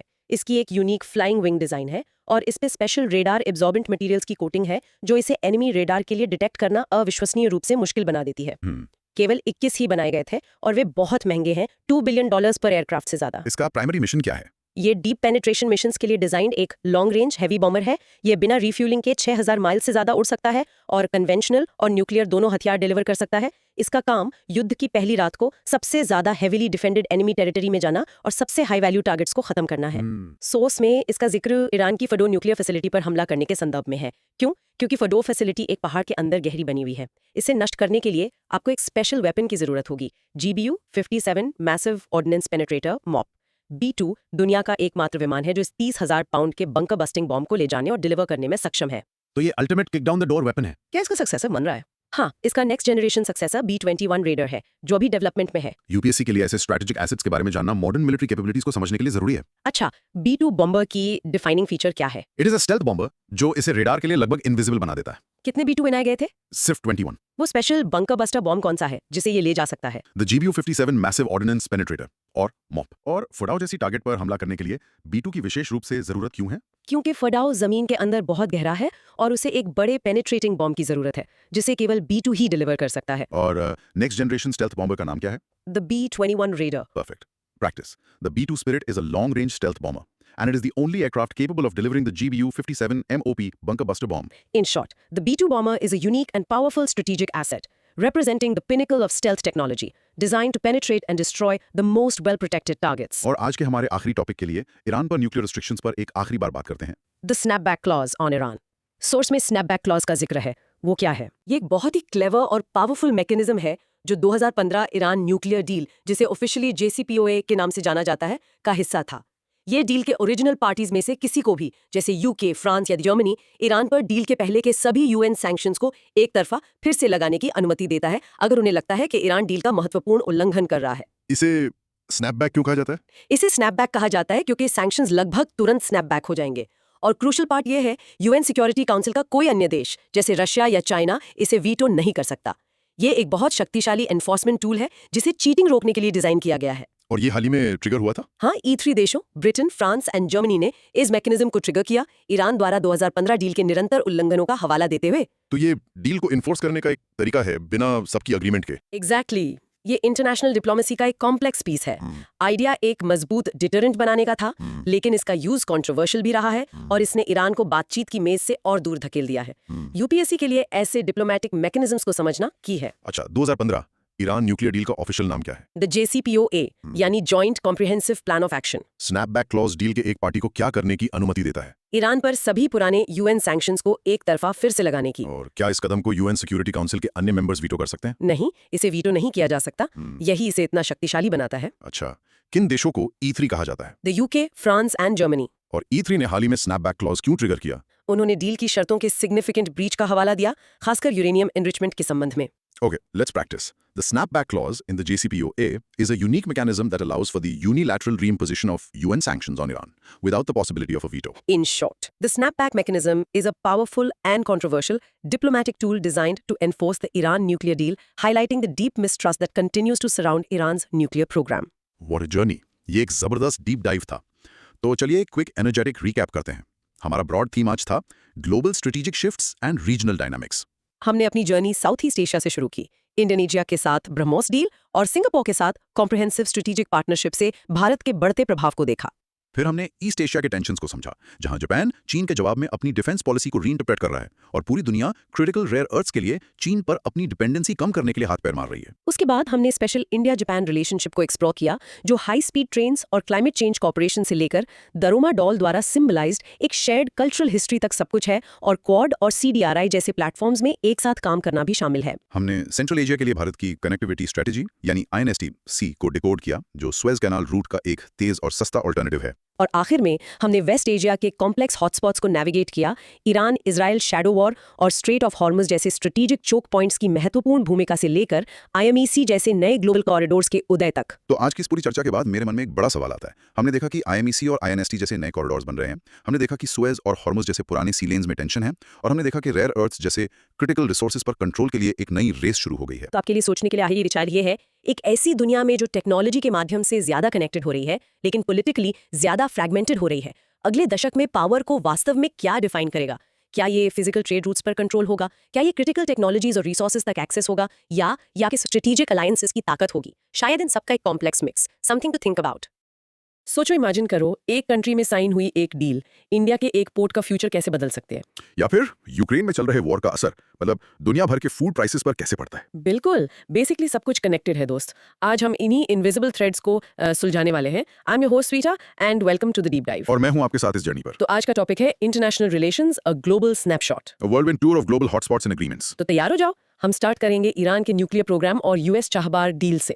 फिर हम जंप करेंगे इजराइल पैलेस्टीन इशू में और फैमिन और जेनोसाइड जैसे हेवी वर्ड्स को अनपैक करेंगे। उसके बाद it's a trip to the Middle East, Qatar, UAE, Oman, Jordan और सऊदी अरेबिया में क्या सीन है ये देखेंगे। हाँ, और फिर will analyse the Russia Ukraine conflict और इंडिया के साथ उनके रिलेशंस। और फाइनली यूरोप के कुछ इंपॉर्टेंट अपडेट्स पर भी नजर डालेंगे। चलो let's unpack this. Exactly, we are gonna connect the dots between headlines from around the world. चलो शुरू करते हैं एक ऐसे कंट्री से जो हमेशा न्यूज में रहता है, Iran. Absolutely. So our first stop is Iran sanctions. एक सिंपल डेफिनेशन से शुरू करते हैं। हाँ, बेसिकली ईरान सैंक्शंस का मतलब है ईरान पर लगाई गई इकोनॉमिक एंड ट्रेड रिस्ट्रिक्शंस ताकि उसके न्यूक्लियर प्रोग्राम को कंट्रोल किया जा सके। राइट, ये एक फॉरेन पॉलिसी टूल है, प्रेशर डालने का एक तरीका विदाउट एक्चुअली डिक्लेयरिंग वॉर। बिल्कुल। इसका एक रियल लाइफ एग्जांपल सोचो। इमेजिन करो कि तुम्हारे पॉकेट मनी पर रोक लगा दी गई है और तुम अपनी फेवरेट चीजें नहीं खरीद सकते क्योंकि तुम्हारे पेरेंट्स को लगता है कि तुम उन पैसों का गलत यूज कर सकते हो। सही है, कंट्रीज के लिए सैंक्शंस कुछ ऐसे ही काम करते हैं। राइट। चलो let's get into the content discussion. Introduction से शुरू करते हैं। Right. So the introduction is simple. Iran का न्यूक्लियर प्रोग्राम मतलब डेकेड से एक ग्लोबल फ्लैश पॉइंट रहा है। ये सैंक्शंस क्यों लगे? हाँ, ये सवाल इंपॉर्टेंट है। It's all about preventing nuclear proliferation. Background ये है कि major world powers specially the west को सीरियस कंसर्न था कि ईरान एक सिविलियन एनर्जी प्रोग्राम की आड़ में सीक्रेटली न्यूक्लियर वेपन्स डेवलप कर रहा है। अच्छा, it's all about global security. समझे? बिल्कुल। तो इसके पीछे का कोर लॉजिक क्या था? मतलब इन सैंक्शंस ने एक्चुअली किया क्या? The core logic was to economically isolate Iran. ये सिंपल ट्रेड बैन्स नहीं थे। ओह, इनमें यूरेनियम एनरिचमेंट पर रोक, वेपन्स और शिपिंग पर स्ट्रिक्ट कंट्रोल्स, और सबसे इंपॉर्टेंट फाइनेंस एंड ट्रेड पर हेवी रिस्ट्रिक्शंस शामिल थे। The goal was to cripple their economy, ताकि उन्हें नेगोशिएट करने के लिए फोर्स किया जा सके। एग्जैक्टली। और इसी प्रेशर से आई हिस्टोरिक 2015 डील जिसे Iran, China, Britain, France, Germany, Russia और US ने साइन किया था। राइट। बदले में ईरान ने अपने न्यूक्लियर प्रोग्राम पर लिमिट्स एक्सेप्ट किए and international sanctions were lifted. सब ठीक था। लेकिन फिर एक ट्विस्ट आया। हाँ, the US under its previous administration unilaterally deal से विड्रॉ कर गया, जिससे सब कुछ फिर से अनसर्टन हो गया। तो इसका रियल वर्ल्ड इम्पैक्ट क्या हुआ? और UPSC प्रीलिम्स एग्जाम के लिए इसकी क्या रेलेवेंस है? रियल वर्ल्ड इम्पैक्ट तो मतलब ह्यूज था। डील और उसके कोलैप्स से ग्लोबल ऑयल प्राइसेस अफेक्ट हुए, रीजनल इंस्टेबिलिटी बढ़ गई और इंडिया जैसी कंट्रीज एक बहुत टफ स्पॉट में आ गई। सही है। और UPSC प्रीलिम्स के लिए 2015 की डील, उसमें इन्वॉल्व कंट्रीज P5+1 और US विड्रॉल की डेट, ये सब एक्सट्रीमली इंपॉर्टेंट फैक्ट्स हैं। और कंक्लूजन? कंक्लूजन ये है कि दिस होल एपिसोड शोज की इंटरनेशनल डिप्लोमेसी कितनी फ्रेजाइल हो सकती है। एक सिंगल मूव सालों की मेहनत को खत्म कर सकता है। बहुत क्लियर। चलो इस इन्फॉर्मेशन को दिमाग में फिक्स करने के लिए कुछ क्रॉस क्वेश्चनिंग करते हैं। Let's do it. पहला सवाल, 2015 की डील में शामिल देशों को याद रखने का कोई इजी मेमोरी हैक है? बिल्कुल। Just remember P5+1। P5 मतलब यूएन सिक्योरिटी काउंसिल के 5 permanent members, China, France, Russia, UK, US. और +1 है जर्मनी। सिंपल। परफेक्ट। सोर्स में यूरेनियम एनरिचमेंट का जिक्र है, आम भाषा में इसका क्या मतलब है? सोचो, यूरेनियम एक तरह का फ्यूल है। एनरिचमेंट उससे और पावरफुल बनाने का प्रोसेस है। लो एनरिचमेंट से इलेक्ट्रिसिटी बनती है। फिर हाई एनरिचमेंट से बॉम्ब बना सकता है? Exactly. The deal was all about controlling this enrichment level. Got it. US के डील से विड्रॉ करने का सबसे बड़ा इमीडिएट कॉन्सिक्वेंस क्या था? ईरान की इकोनॉमी पर मतलब फिर से क्रिपलिंग यूएस सैंक्शंस लगे, जिससे उनकी इकोनॉमिक हालत बहुत खराब हो गई। It was a major setback. सही है। और रिस्ट्रिक्ट फाइनेंस एंड ट्रेड का रियल वर्ल्ड मीनिंग क्या है? इसका मतलब है कि दुनिया के ज्यादातर बैंक्स ईरान के साथ बिजनेस नहीं कर सकते थे और दूसरे देश उनके साथ ट्रेड करने से डरते थे। Basically economic isolation. Last one for UPSC prelims, सबसे क्रिटिकल टेकअवे क्या है? शायद कोई ऑफिशियल नाम। The deal is officially known as the joint comprehensive plan of action, JCPOA। ये नाम याद रखना बहुत जरूरी है। एग्जाम्स में अक्सर ऑफिशियल नेम्स ही यूज होते हैं। Great. Now pause and practice saying. The 2015 Iran nuclear deal, also known as JCPOA, was signed by the P5+1 countries. In short, the Iran sanctions and the JCPOA are a key example of international diplomacy, power politics, and the challenges of nuclear non-proliferation. Sticking with Iran, let's move to our next topic. US Chabahar. ये India के Chabahar port project और उस पर US के stands के बारे में है। हाँ, ये काफी इंटरेस्टिंग टॉपिक है। इसका एक रियल लाइफ एग्जांपल इमेजिन करो, तुम स्कूल जाने के लिए एक नया शॉर्टकट बना रहे हो, लेकिन रास्ते में एक बुली तुम्हें उस रूट को यूज करने से रोकने की धमकी देता है। राइट। इंडिया के लिए चाबहार पोर्ट वैसा ही शॉर्टकट है और यूएस का प्रेशर उस बुली जैसा। That's a very powerful analogy. मतलब ये स्ट्रेटेजिक डिलेमा को परफेक्टली कैप्चर करता है। तो चलो डिस्कशन शुरू करते हैं इंट्रोडक्शन से। The intro is that Chabahar port India के लिए सिर्फ एक पोर्ट नहीं है, it's a strategic gateway to Central Asia. और यहीं पे it gets really interesting. Okay. Background ये है कि चाबहार पोर्ट ईरान में है। इंडिया इसे डेवलप कर रहा है to trade with Afghanistan and Central Asia, specifically ताकि पाकिस्तान पर डिपेंडेंसी कम हो। लेकिन ईरान पर यूएस सैंक्शंस के साथ ये प्रोजेक्ट आगे कैसे बढ़ा? इसका कोर लॉजिक क्या है? यही तो मेन पॉइंट है। The core logic revolves around a strategic exception. 2018 में यूएस ने ईरान पर सैंक्शंस के बावजूद इंडिया को चाबहार प्रोजेक्ट के लिए एक स्पेशल वेवर दिया। वेवर क्यों? ये वेवर प्राइमरली इसलिए दिया गया ताकि अफगानिस्तान तक ह्यूमैनिटेरियन एड जारी रहे, but the US also made it clear to India कि उनकी maximum pressure policy on Iran continue रहेगी। तो इंडिया ने इन्वेस्ट किया है इसमें? बिल्कुल। सोर्स मेंशन करता है कि इंडिया ने शाहिद बहश्ती टर्मिनल पर 200 करोड़ से ज्यादा खर्च किए हैं।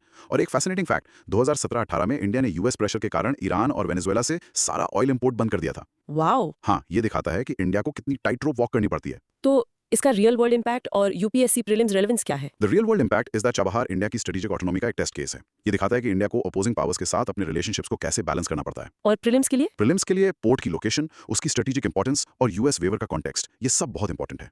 और कंक्लूजन ये है कि चाबहार इंडिया के जियोपॉलिटिकल एम्बिशंस का एक सिंबल है, जो इतने इंटरनेशनल प्रेशर्स के बीच अपना रास्ता बना रहा है। Crystal clear. चलो कुछ मेमोरी हैक्स ट्राई करते हैं। चाबहार पोर्ट की स्ट्रेटेजिक इंपॉर्टेंस को एक लाइन में कैसे समराइज करें? ये लाइन याद रखो, it's India's golden gateway to Afghanistan and Central Asia, bypassing Pakistan. Perfect. और यूएस ने वेवर क्यों दिया जब वो ईरान के अगेंस्ट था? Because of Afghanistan. यूएस चाहता था कि अफगानिस्तान को एड मिलती रहे और चाबहार उसके लिए एक वाइटल रूट था। So it was a strategic exception to their own policy. ये 200 करोड़ रुपीस का इन्वेस्टमेंट क्या दिखाता है? It shows India's serious commitment. ये सिर्फ बातें नहीं है, मतलब इंडिया ने actual money and resources invest किए हैं। राइट। और मैक्सिमम प्रेशर पॉलिसी का आखिर मतलब क्या है? ये यूएस की स्ट्रेटजी थी, जिसमें वो हर पॉसिबल इकोनॉमिक और पॉलिटिकल टूल यूज करके ईरान को अपनी पॉलिसीज चेंज करने पर फोर्स करना चाहते थे। फॉर ए यूपीएससी एस्पिरेंट, वो 3 चीजें क्या हैं जो चाबहार के बारे में बिल्कुल नहीं भूलनी चाहिए? ये 3 पॉइंट्स याद रखो, उसकी लोकेशन ईरान, उसका purpose connectivity to Central Asia और यूएस वेवर का context. These are critical. Fantastic. Now practice saying the Chabahar port in Iran is critical for India's connectivity to Afghanistan and Central Asia. In short, Chabahar port India के लिए एक strategic asset है, लेकिन US Iran tensions के बीच इसके development को navigate करना एक मेजर डिप्लोमेटिक चैलेंज है। चलो अब स्पेसिफिक कंट्रीज से हटकर उन रूल्स की बात करते हैं जो उन्हें गवर्न करते हैं। Topic 3, UN convention against terror financing. Right, a very important topic. Short definition, ये एक इंटरनेशनल अग्रीमेंट है जिसे यूएन ने 1999 में अडॉप्ट किया था। इसका मेन मकसद है टेररिस्ट एक्टिविटीज के लिए फंडिंग को रोकना और देशों के बीच कॉपरेशन बढ़ाना। इसे ऐसे सोचो, आतंकवाद को चलाने के लिए सबसे जरूरी चीज क्या है? पैसा। बिल्कुल। This convention was created to cut off that money supply line. सही है। तो चलो डिस्कशन में जंप करते हैं। इसका बैकग्राउंड क्या है? बैकग्राउंड है 1990s में ग्लोबल टेररिज्म का राइज। दुनिया ने रियलाइज किया कि सिर्फ टेररिस्ट से लड़ना काफी नहीं है, उनके फाइनेंशियल नेटवर्क्स को चोक करना होगा। और इसका core logic? The core logic is multi layered. First, ये हर कंट्री को रिक्वायर करता है कि वो टेररिस्ट एक्ट्स के लिए फंड कलेक्ट करने को एक सीरियस क्राइम बनाए। Okay. Second, and this is a game changer, it states that bank secrecy can not be an excuse to refuse cooperation.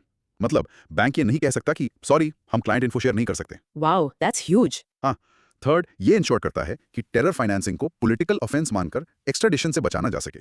और इंडिया ने इस कन्वेंशन को 2000 में साइन किया था। इसका रियल वर्ल्ड इम्पैक्ट क्या रहा है एंड यूपीएससी रेलेवेंस? इसका रियल वर्ल्ड इम्पैक्ट बहुत बड़ा है। ये convention FATF, financial action task force जैसे ऑर्गेनाइजेशंस का लीगल फाउंडेशन है, जो देशों पर टेरर फाइनेंसिंग रोकने के लिए प्रेशर डालते हैं। और यूपीएससी के लिए? यूपीएससी के लिए इसका ईयर 1999 और इसके की provisions on bank secrecy and extradition बहुत इंपॉर्टेंट है।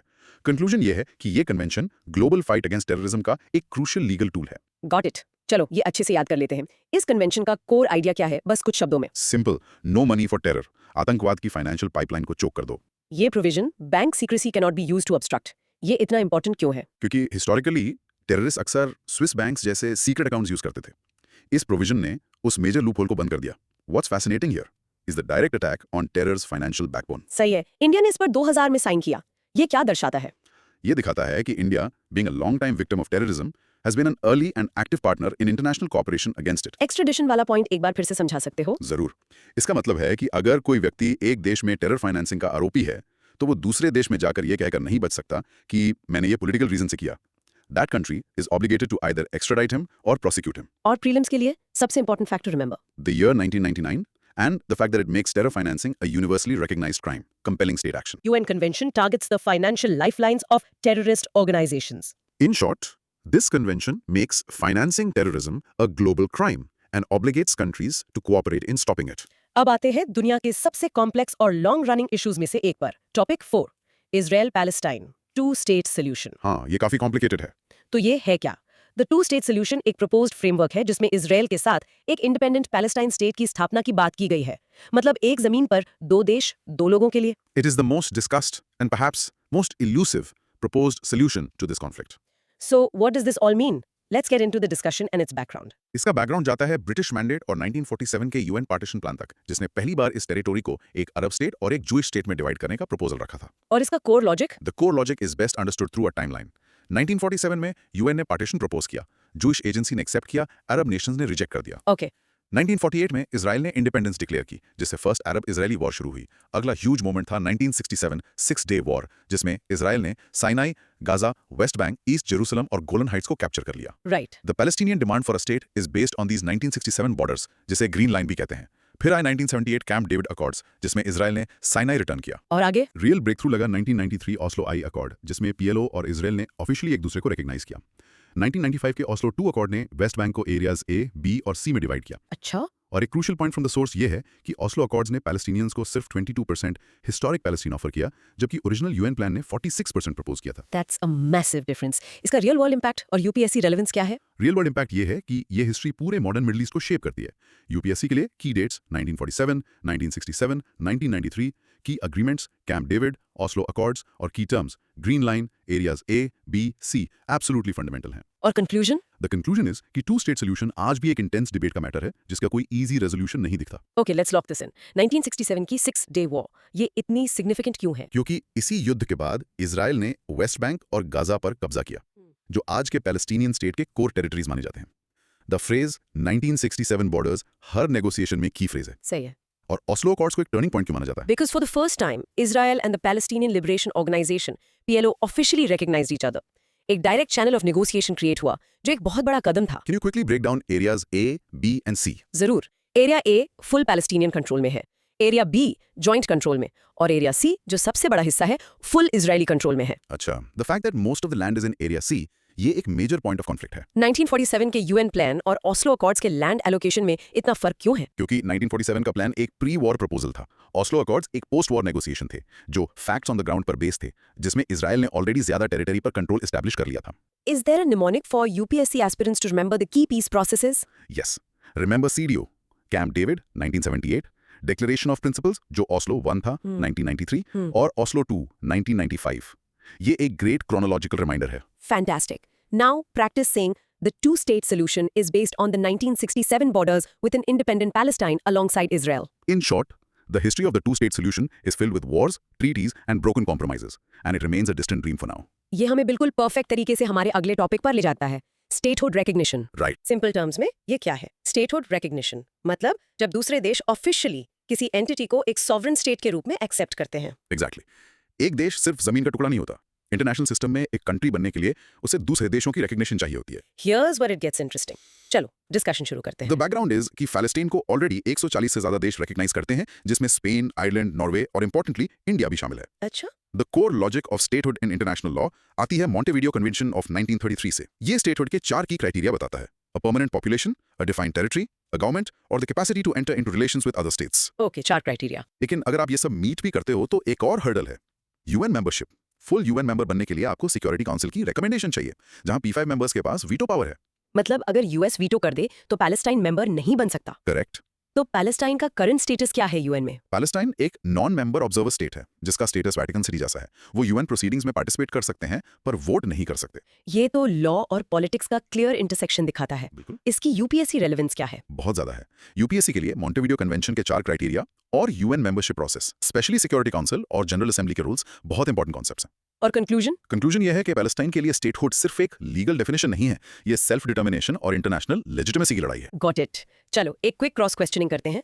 मॉन्टेविडियो कन्वेंशन के 4 क्राइटेरियाज को याद रखने का कोई इजी तरीका है? जरूर। Think of people, place, power and partnerships. People, population, place, territory, power, government and partnerships, capacity for relations. Perfect. तो पैलेस्टाइन यूएन का फुल मेंबर क्यों नहीं है, जबकि 140 प्लस देश उसे रिकॉग्नाइज करते हैं? Because of the UN security council veto, United states ने हिस्टोरिकली पैलेस्टाइन की फुल मेंबरशिप की बिड को ब्लॉक किया है। This is a classic example of geopolitics overriding majority opinion. Non member observer state होने का क्या फायदा है? It gives them a voice and a platform. वो यूएन में बोल सकते हैं और क्रूशियली वो इंटरनेशनल क्रिमिनल कोर्ट (आईसीसी) जैसे दूसरे इंटरनेशनल बॉडीज ज्वाइन कर सकते हैं। So it's a significant diplomatic status. UN general assembly और सिक्योरिटी काउंसिल में फंडामेंटल डिफरेंस क्या है? जनरल असेंबली एक पार्लियामेंट जैसी है, जहां सब 193 मेंबर्स का एक वोट है। सिक्योरिटी काउंसिल एग्जीक्यूटिव बॉडी है, जिसमें सिर्फ 15 मेंबर्स हैं, पर 5 परमानेंट मेंबर्स के पास वीटो पावर है। पावर डायनामिक्स एकदम अलग है। और इंडिया का स्टैंड क्या है पैलेस्टाइन के स्टेटहुड पर? जैसा सोर्स मटेरियल में मेंशन्ड है, इंडिया उन 140 से ज्यादा देशों में से एक है जो पैलेस्टाइन को एज अ स्टेट रिकॉग्नाइज करते हैं। ये इंडिया की फॉरेन पॉलिसी का एक कंसिस्टेंट पार्ट रहा है। Okay, great. Now practice saying statehood, according to the Montevideo Convention, requires population, territory, government, and diplomatic capacity. In short, Palestine's fight for statehood is stuck between the legal criteria of the Montevideo Convention and the political realities of the UN Security Council. Okay, रुकिए एक second. हम अभी international law और decades पुराने conflicts की गहराइयों में उतरे। If we connect this to the bigger picture, ये सब दिखाता है कि दुनिया कितनी कॉम्प्लेक्स है। और अगर आपको इस कॉम्प्लेक्सिटी को समझने में मजा आ रहा है, अगर आपको ये अहम मोमेंट्स पसंद आ रहे हैं, तो एक छोटा सा काम जरूर करें। सब्सक्राइब बटन पर क्लिक करें, नोटिफिकेशन बेल दबाएं ताकि आप ऐसा कोई भी सेशन मिस ना करें। लाइक करें, कमेंट में बताएं कि आपको सबसे इंटरेस्टिंग क्या लगा। और अगर आप हमें सपोर्ट करना चाहते हैं तो सुपर थैंक्स या मेंबरशिप ज्वाइन करने के ऑप्शंस भी देख सकते हैं। Your support helps us create more such detailed explorations. चलो अब आगे बढ़ते हैं। Let's move to part 3, focusing on the humanitarian crisis in Gaza and international justice. Right. Topic 6 is famine. Famine या अकाल ऐसी सिचुएशन है जहां फूड की एक्सट्रीम स्कार्सिटी होती है, जिससे वाइड स्प्रेड मैल न्यूट्रिशन और डेथ होती है। सही है। लेकिन गाजा में इसे मैन मेड फैमिन क्यों कहा जा रहा है? Let's unpack this. चलो इस पर डिस्कस करते हैं। द बैकग्राउंड इज कि the integrated food security phase classification यानी आईपीसी ने ऑफिशियली गाजा में मैन मेड फैमिन डिक्लेयर किया है। आईपीसी क्या है? आईपीसी एक ग्लोबल पार्टनरशिप है 8 ग्रुप्स और यूएन एजेंसीज की, जो फूड सिक्योरिटी मॉनिटर करती है। फैमिन डिक्लेयर करने का कोर लॉजिक बहुत टेक्निकल है। उनके क्लासिफिकेशन के हिसाब से फैमिन तब डिक्लेयर होता है जब दूसरे क्राइटेरिया के साथ हर 10,000 लोगों में से 2 लोग डेली स्टारवेशन से मर रहे हों। Oh my God, that's a very dire threshold. बिल्कुल। Previous famine classification Somalia 2011, South Sudan 2017 और सूडान 2024 में हुई हैं। गाजा में इसका कॉज इजराइल का ब्लॉकेड और एड डिस्ट्रीब्यूशन पर रिस्ट्रिक्शंस बताया जा रहा है। यूएनआरडब्ल्यू, जो पैलेस्टीनियन रेफ्यूजीज के लिए मेन यूएन एजेंसी है, वो भी आजादी से ऑपरेट नहीं कर पा रही है। राइट। ये क्राइसिस हमें 2010 के शिप टू गाजा मूवमेंट जैसे पास्ट एफर्ट्स की याद दिलाता है, जिसमें मावे मारमारा शिप शामिल था। इसका रियल वर्ल्ड इम्पैक्ट और यूपीएससी रेलेवेंस क्या है? ये कॉन्फ्लिक्ट के डेविस्टेटिंग रियल वर्ल्ड कॉन्सिक्वेंसेस को हाईलाइट करता है। यूपीएससी के लिए आईपीसी के बारे में जानना, यूएनआरडब्ल्यू का रोल और मैन मेड फैमिन का कॉन्सेप्ट, ये सब बहुत इंपॉर्टेंट है। और कंक्लूजन? द कंक्लूजन इज कि गाजा की सिचुएशन दिखाती है कि फैमिन हमेशा नेचुरल डिजास्टर नहीं होता। ये पॉलिटिकल और मिलिट्री एक्शंस का डायरेक्ट रिजल्ट भी हो सकता है। Let's quiz this. Man made famine और नेचुरल फैमिन में क्या डिफरेंस है? नेचुरल फैमिन सूखे या बाढ़ से होता है। मैन मेड फैमिन तब होता है जब फूड अवेलेबल तो हो, लेकिन उसे ब्लॉकेड्स या वॉर की टैक्टिक के जरिए जानबूझकर लोगों तक पहुंचने से रोका जाए। द इंटेंट इज ह्यूमन, यही की डिफरेंस है। आईपीसी क्या है और उसकी डिक्लेरेशन को इतना सीरियसली क्यों लिया जाता है? आईपीसी 21 8 ग्रुप्स और यूएन एजेंसीज का एक नेटवर्क है। वो standardised data driven analysis use करते हैं। So when they declare a famine, it's considered a credible evidence based assessment, not just a political statement. UNWA का पूरा नाम और रोल क्या है? The United Nations Relief and Works Agency for Palestine refugees in the Near East. इसका काम Palestine refugees को education, health care और सोशल सर्विसेज प्रोवाइड करना है। गाजा में ये एक लाइफलाइन है। और Mavi Marmara incident ship to Gaza क्या था? ये फ्रीडम फ्लोटिला कोलिशन का एक एफर्ट था जिसमें वो ह्यूमैनिटेरियन एड से भरे जहाजों को समुद्री रास्ते से गाजा के नेवल ब्लॉकेड को तोड़ने की कोशिश कर रहे थे। यूपीएससी प्रीलिम्स में इस टॉपिक से कैसा सवाल बन सकता है? They could ask about the criteria for declaring a famine by the IPC or the role and mandate of UNRWA in the Palestinian territories. Great. Now practice saying the IPC declared a man-made famine in Gaza due to the blockade and restrictions on aid. In short, the famine in Gaza is a humanitarian tragedy that is a direct consequence of political decisions and military actions. ये हमें एक और बहुत heavy word पर ले आता है। Topic 7 genocide. जैसा कि राफेल लेम्किन ने 1948 के जेनोसाइड कन्वेंशन में डिफाइन किया है, जेनोसाइड का मतलब है ऐसे एक्ट्स जो किसी नेशनल, एथनिकल, रेशियल या रिलीजियस ग्रुप को पूरी तरह या आंशिक रूप से नष्ट करने के इरादे से किए जाएं। Right. This raises an important question.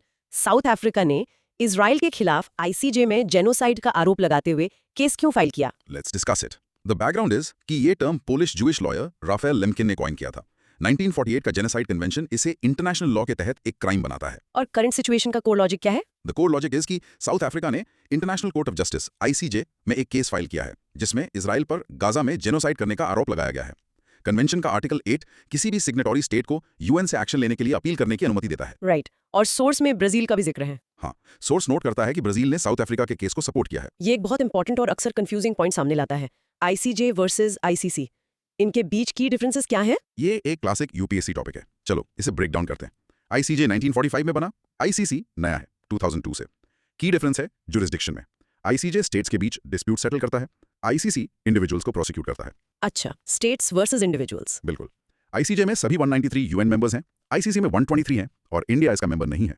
Real world impact ये है कि इंटरनेशनल जस्टिस कॉम्प्लेक्स है और कंक्लूजन ये कि जीनोसाइड का आरोप लगाना एक बात है, लेकिन इंटेंट टू डिस्ट्रॉय को कोर्ट ऑफ लॉ में प्रूव करना मतलब एक्सट्रीमली डिफिकल्ट है। ये डिस्टिंक्शन बहुत क्रूशियल है। चलो कुछ क्रॉस क्वेश्चंस करते हैं। आईसीजे और आईसीसी में सबसे फंडामेंटल डिफरेंस क्या है? कोई memory hack? Simple. ICJ is for states, ICC is for criminals, individuals. ICC में सी को क्रिमिनल से याद रखो। परफेक्ट।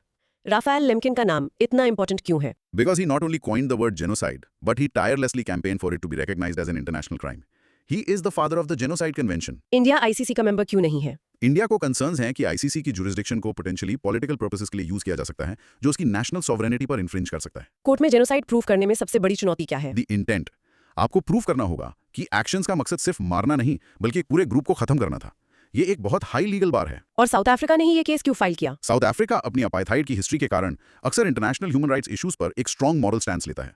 वो उस सिस्टम और पैलेस्टीनियंस के सामने आने वाली सिचुएशन के बीच पैरेलल्स देखते हैं। Let's practice saying the ICJ adjudicates disputes between states while the ICC prosecutes individuals for crimes like genocide. In short, the Genocide Convention is a cornerstone of international justice, and institutions like the ICJ and ICC were created to enforce it, though they have their own limitations. अब एक ऐसे topic पर जो दिखाता है कि modern warfare कैसे बदल रहा है। Topic 8 Israel Microsoft Azure. ये इजराइल के मिलिट्री क्लाउड इंफ्रास्ट्रक्चर के बारे में है। मॉडर्न वॉरफेयर सिर्फ बंदूकों से नहीं, ये डेटा और एआई से भी लड़ी जाती है। So that's cool ना? It is in a technological sense. The background is कि इजराइल की मिलिट्री इंटेलिजेंस यूनिट ने माइक्रोसॉफ्ट के अज्योर प्लेटफॉर्म का यूज करके एक क्लाउड बेस्ड सर्वेलेंस सिस्टम बनाया है। और इसका core logic? The core logic is कि अज्योर प्लेटफॉर्म इजरायली मिलिट्री को large scale telecommunications infrastructure monitor करने की एबिलिटी देता है, जिससे वो ऑक्यूपाइड टेरिटरीज में फोन कॉल्स और डेटा पैकेट्स को इंटरप्ट और सर्च कर सकते हैं। और इसमें सिर्फ माइक्रोसॉफ्ट ही है? नहीं, सोर्स प्रोजेक्ट निम्बस का जिक्र करता है, जो एक मैसिव $1.2 बिलियन की डील है, जिसमें गूगल और Amazon भी क्लाउड और एआई टूल्स प्रोवाइड करते हैं। IBM की रेड हैट और पैलेंटर जैसी कंपनीज भी एआई और क्लाउड टारगेटिंग टूल्स दे रही हैं। इसका रियल वर्ल्ड इंपैक्ट और यूपीएससी रेलेवेंस क्या है? ये टेक्नोलॉजी और वॉरफेयर का एक प्राइम एग्जांपल है। यूपीएससी के लिए साइंस एंड टेक और सिक्योरिटी पेपर्स में एआई इन वॉरफेयर और डेटा सर्विलेंस जैसे टॉपिक्स इंक्रीजिंगली रेलेवेंट हो रहे हैं। प्रोजेक्ट निम्बस एक की टर्म है जो याद रखना चाहिए। और कंक्लूजन? द कंक्लूजन इज कि टेक्नोलॉजी एक डबल एज सोर्ड है। ये सर्विसेज भी दे सकती है और सर्वेलेंस का एक पावरफुल टूल भी बन सकती है। Let's do a quick Q&A। Project nimbus आखिर है क्या? ये एक मैसिव इजरायली गवर्नमेंट और मिलिट्री प्रोजेक्ट है जिसका मकसद एक कॉम्प्रिहेंसिव क्लाउड सोल्यूशन प्रोवाइड करना है, जिसके मेजर कॉन्ट्रैक्ट्स गूगल और Amazon को दिए गए हैं। सोचो Nimbus cloud as the cloud infrastructure for Israel's entire government and military. और यहाँ माइक्रोसॉफ्ट अज्योर का स्पेसिफिक रोल क्या है? It's the technological backbone. ये वो क्लाउड प्लेटफॉर्म है जिस पर यह स्पेसिफिक मिलिट्री सर्वेलेंस सिस्टम बनाया गया है। इसका आम आदमी पर क्या मतलब है जो इन टेक प्रोडक्ट्स को यूज करता है? इसका मतलब है कि मेजर टेक्नोलॉजी कंपनीज अब डायरेक्टली मिलिट्री और इंटेलिजेंस ऑपरेशंस में इन्वॉल्व हैं, जो डेटा प्राइवेसी और कॉन्फ्लिक्ट में कॉर्पोरेशंस के रोल पर बड़े एथिकल क्वेश्चंस उठाता है। पैलेंटियर का जिक्र यहाँ क्यों है? वो क्या करते हैं? पैलेंटियर एक डेटा एनालिटिक्स कंपनी है जो मिलिट्री और इंटेलिजेंस एजेंसीज के साथ काम करने के लिए फेमस है। वो टारगेटिंग जैसे टास्क्स के लिए मैसिव डेटा सेट्स को समझने में स्पेशलाइज करते हैं। यूपीएससी के लिए इससे की टेकअवे क्या है? The ethical implications of AI in warfare और नेशनल सिक्योरिटी में बिग टेक का बढ़ता हुआ रोल। ये जियोपॉलिटिक्स का एक नया फ्रंटियर है। Okay, practice saying Project Nimbus is a major Israeli cloud project involving Google and Amazon for government and military services. In short, Israel's use of Microsoft Azure demonstrates how modern surveillance and military operations are increasingly dependent on cloud technology and AI. All right, let's move to part 4, a whirlwind tour of the Middle East focusing on peace efforts and bilateral ties. First up, topic 9, Israel-Hamas ceasefire. Right. ये एक specific cease fire proposal की बात है जिसे Egypt, कतार और US के leaders ने साइन किया था। इसका कोर लॉजिक ये है कि इसे एक इनिशियल फ्रेमवर्क के तौर पर प्रेजेंट किया गया जिसमें टर्की भी एक गारंटर था, जो एक मल्टी पार्टी एफर्ट को इंडिकेट करता है। और इंडिया का क्या रोल था? Indian representative, minister of state for external affairs, उस पीस समिट में प्रेजेंट थे, जो इंडिया के डिप्लोमेटिक एंगेजमेंट को दिखाता है। यहाँ रियल वर्ल्ड इम्पैक्ट क्या था? ये समिट, जिसे इजिप्ट और इंडिया ने को-होस्ट किया था, उनकी बढ़ती हुई स्ट्रेटेजिक पार्टनरशिप को हाईलाइट करता है। और ये engagement India Egypt strategic dialogue के साथ और गहरा होने वाला है, जहां वो आईएमईसी कॉरिडोर पर अपनी पोजीशंस को अलाइन करने पर भी डिस्कस करेंगे। Let's do a cross questioning. India की प्रेजेंस उस समिट में क्या सिग्निफाई करती है? ये दिखाता है कि इंडिया अब सिर्फ एक ऑब्जर्वर नहीं है, बल्कि मिडिल ईस्ट पीस डिप्लोमेसी में एक एक्टिव पार्टिसिपेंट है। आईएमए कॉरिडोर का जिक्र यहाँ क्यों है? क्योंकि कॉरिडोर की स्टेबिलिटी रीजनल पीस पर डिपेंड करती है और इसका एक की पार्ट हाइफा पोर्ट इजराइल में है। इस पर इजिप्ट के साथ अलाइन करना स्ट्रेटेजिकली इंपॉर्टेंट है। इस सीजफायर प्रपोजल के मेन आर्किटेक्ट्स कौन थे? इजिप्ट, कतार और यूएस प्राइमरी ड्राइवर्स थे। क्या ये सीजफायर परमानेंट है? सोर्स इसे एक इनिशियल फ्रेमवर्क कहता है, जिससे लगता है कि ये एक लंबे प्रोसेस का पहला कदम है। आईएमए क्या है? The India middle east Europe economic corridor, एक मेजर इंफ्रास्ट्रक्चर प्रोजेक्ट जिसका मकसद इंडिया को मिडिल ईस्ट के जरिए यूरोप से कनेक्ट करना है। Let's practice. Practicing, the Gaza ceasefire proposal was an initiative by Egypt, Qatar and the US, with India playing a supportive diplomatic role. In short, the ceasefire efforts are a complex diplomatic dance involving multiple regional and global players, with India actively participating. Next, topic 10, Gaza peace plan. ये अलग है ना? हाँ, ये एक US resolution की बात है जो यूएन में पास हुआ था। इसका कोर लॉजिक है कि ये एक इंटरनेशनल स्टेबलाइजेशन फोर्स और एक ट्रांजिशनल अथॉरिटी को ऑथराइज करता है। ये प्लान प्रेसिडेंट ट्रंप के अंडर एक अनमार्क्ड बाउंड्री भी क्रिएट करता है, जिसे येलो लाइन कहते हैं। Yellow line? और बताओ। ये एक अनमार्क्ड बाउंड्री है जो गाजा के इजरायली हेल्ड पार्ट को बाकी हिस्से से डिवाइड करती है, जिसे एक न्यू बॉर्डर के रूप में डिस्क्राइब किया गया है। लेकिन ये एक फ्लैश पॉइंट बना हुआ है। रियल वर्ल्ड इंपैक्ट ये है कि इस टॉप डाउन एफर्ट को सोल्यूशन इंपोज करने के लिए इंप्लीमेंटेशन में चैलेंजेस फेस करने पड़े हैं। Cross questioning time. इस इंटरनेशनल स्टेबलाइजेशन फोर्स का पर्पस क्या था? ट्रांजिशन पीरियड के दौरान गाजा में सिक्योरिटी प्रोवाइड करना। येलो लाइन कंट्रोवर्शियल क्यों है? क्योंकि इसे पैलेस्टीनियन कंसेंट के बिना एक नया बॉर्डर क्रिएट करने के रूप में देखा गया, जो कांस्टेंट फ्रिक्शन का सोर्स बन गया। यूएन वोट से कौन एब्सटेन किया था? रशिया और चाइना, जो मेजर पावर्स के बीच कंसेंसस की कमी दिखाता है। ट्रंप के 20 पॉइंट प्लान का ब्रॉडर गोल क्या था? कॉन्फ्लिक्ट के साइकिल को एंड करना और एक नया स्टेटस को क्रिएट करना, लेकिन उसके टर्म्स हाईली कंटेस्टेड थे। क्या इस प्लान को अब वाइड इंटरनेशनल सपोर्ट है? क्लोज वोट और एब्सटेंशन सजेस्ट करते हैं कि ये हमेशा से कंट्रोवर्शियल रहा है और इसे ब्रॉड बैकिंग नहीं है। Let's practice saying the US-led Gaza peace plan proposed an international stabilization force and a new yellow line boundary. Elements have made its implementation difficult. आगे बढ़ते हैं topic 11, bilateral investment treaty, Israel. हाँ, India ने Israel के साथ एक नया bilateral investment treaty या BIT साइन किया है। ये एक पुराने 1996 के अग्रीमेंट को रिप्लेस करता है। इसका core logic? The core logic is कि इजराइल पहला OECD मेंबर है जिसके साथ इंडिया ने इंडिया के नए मॉडल BIT पर बेस्ड अग्रीमेंट साइन किया है। ये एक बड़ी बात है जो कंस्ट्रक्शन जैसे नए सेक्टर्स को इन्वेस्टमेंट के लिए खोलती है। इसका रियल वर्ल्ड इम्पैक्ट क्या है? ये ट्रेड और इन्वेस्टमेंट टाइज को स्ट्रेंथन और मॉडर्नाइज करता है, उन्हें इंडिया की करंट इकोनॉमिक प्रायोरिटीज के साथ अलाइन करते हुए। Let's cross question. Model BIT क्या होता है? ये एक टेम्पलेट एग्रीमेंट है जो एक देश क्रिएट करता है ताकि उसके इन्वेस्टमेंट ट्रीटी स्टैंडर्डाइज्ड हों और उसके इंटरेस्ट को प्रोटेक्ट करें। For example, investor state dispute settlement के मामले में। ये सिग्निफिकेंट क्यों है कि इजराइल पहली OECD कंट्री है? OECD डेवलप्ड इकोनॉमीज का एक क्लब है। ऐसे देश के साथ इंडिया के नए मॉडल पर बेस्ड ट्रीटी साइन करने से उस मॉडल को ज्यादा क्रेडिबिलिटी मिलती है और एक प्रेसिडेंट सेट होता है। कौन सा नया सेक्टर स्पेसिफिकली मेंशन किया गया है? कंस्ट्रक्शन, इन्वेस्टमेंट अट्रैक्ट करने और इंडियन वर्कर्स के लिए अपॉर्चुनिटीज क्रिएट करने के लिए। एक BIT प्राइमरली क्या करता है? ये एक देश के इन्वेस्टर्स को दूसरे देश में इन्वेस्ट करते वक्त प्रोटेक्शंस और अश्योरेंसेस प्रोवाइड करता है, जिससे फॉरेन इन्वेस्टमेंट एनकरेज होता है। पुरानी ट्रीटी कब साइन हुई थी? 1996 में। नई ट्रीटी एक मेजर अपडेट है। Practicing India's new bilateral investment treaty with Israel is based on its model BIT and aims to boost investment in new sectors. In short, this new treaty modernizes the investment relationship between India and Israel. अब Qatar की तरफ। Topic 12, FTA Qatar. India जल्द ही Qatar के साथ एक free trade agreement FTA, जिसे comprehensive economic partnership agreement cepa भी कहते हैं, फाइनलाइज कर सकता है। अच्छा, इसका कोर लॉजिक? इसका कोर लॉजिक है 2030 तक उनके बायलैटरल ट्रेड को डबल करना, FY 2024-25 में इंडिया के एक्सपोर्ट्स कतर को 1.68 बिलियन थे, जबकि इंपोर्ट्स कहीं ज्यादा 12.47 बिलियन थे। इतना डिफरेंस क्यों? क्योंकि कतर इंडिया के लिए LNG और दूसरे पेट्रोकेमिकल्स का एक की एक्सपोर्टर है। इसका रियल वर्ल्ड इम्पैक्ट क्या होगा? कतर के साथ एक FTA इंडिया की एनर्जी सिक्योरिटी के लिए और गल्फ रीजन में अपने एक्सपोर्ट्स को बूस्ट करने के लिए क्रूशियल है। क्विक क्वेश्चंस, सीपाई क्या है? ये FTA एक ज्यादा कॉम्प्रहेंसिव वर्जन है जो सिर्फ गुड्स ही नहीं बल्कि सर्विसेज, इन्वेस्टमेंट और इकोनॉमिक कोऑपरेशन को भी कवर करता है। ट्रेड बैलेंस इतना ज्यादा कतार के फेवर में क्यों है? प्राइमरीली क्योंकि इंडिया अपनी एनर्जी नीड्स के लिए कतार से ह्यूज अमाउंट में LNG यानी लिक्विफाइड नेचुरल गैस इंपोर्ट करता है। बायलैटरल ट्रेड के लिए टारगेट क्या है? 2030 तक इसे डबल करना। LNG के अलावा इंडिया कतार से और क्या इंपोर्ट करता है? केमिकल्स, पेट्रोकेमिकल्स और एल्यूमिनियम प्रोडक्ट्स। ये सीपा का आइडिया पहली बार कब अनाउंस हुआ था? बैक इन 2025 जब कतार के एमीर इंडिया विजिट पर आए थे। Practice saying, India and Qatar are working on a free trade agreement to double their bilateral trade by 2030. In short, an FTA with Qatar is crucial for India's energy security and for boosting its exports to the Gulf. Next, एक बहुत serious topic, topic 13, Israeli air strike on Qatar. Sauce note करता है कि Israel ने कतार के अल उदेद airbase पर एक एयर स्ट्राइक किया। ये सिग्निफिकेंट क्यों है? इसका कोर लॉजिक ये है कि अल उदेद वेस्ट एशिया में अमेरिका का सबसे बड़ा मिलिट्री बेस है। Wow. हाँ, और इसका इम्पैक्ट ये है कि ICC में एक ऑब्जर्वर स्टेट होने के नाते कतार सीधे कोर्ट में केसेस रेफर नहीं कर सकता, जो ऐसी सिचुएशंस में इंटरनेशनल लॉ की कॉम्प्लेक्सिटीज को हाईलाइट करता है। Let's do cross questioning. Al Udeid Air Base इतना इंपॉर्टेंट क्यों है? ये US सेंट्रल कमांड का फॉरवर्ड हेडक्वार्टर्स है और पूरे रीजन में अमेरिकन मिलिट्री ऑपरेशंस के लिए सेंट्रल है। कतार इस केस को सीधे ICC में रेफर क्यों नहीं कर सकता? क्योंकि वो सिर्फ एक ऑब्जर्वर स्टेट है, रोम स्टैट्यूट का फुल मेंबर नहीं, जिसने ICC को क्रिएट किया था।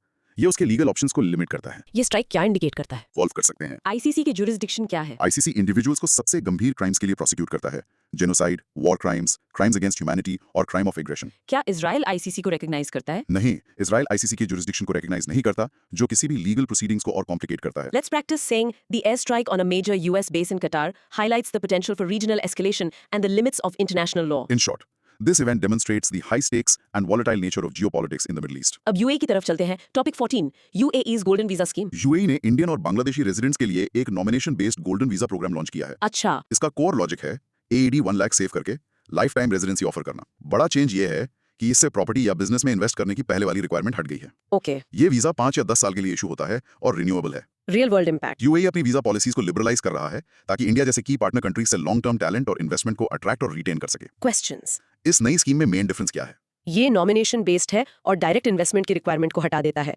जिससे ये ज्यादा एक्सेसिबल हो जाता है। गोल्डन पासपोर्ट क्या होता है? वो एक स्टेप आगे है जहां एक देश सिग्निफिकेंट इन्वेस्टमेंट के बदले सिटीजनशिप ग्रांट करता है।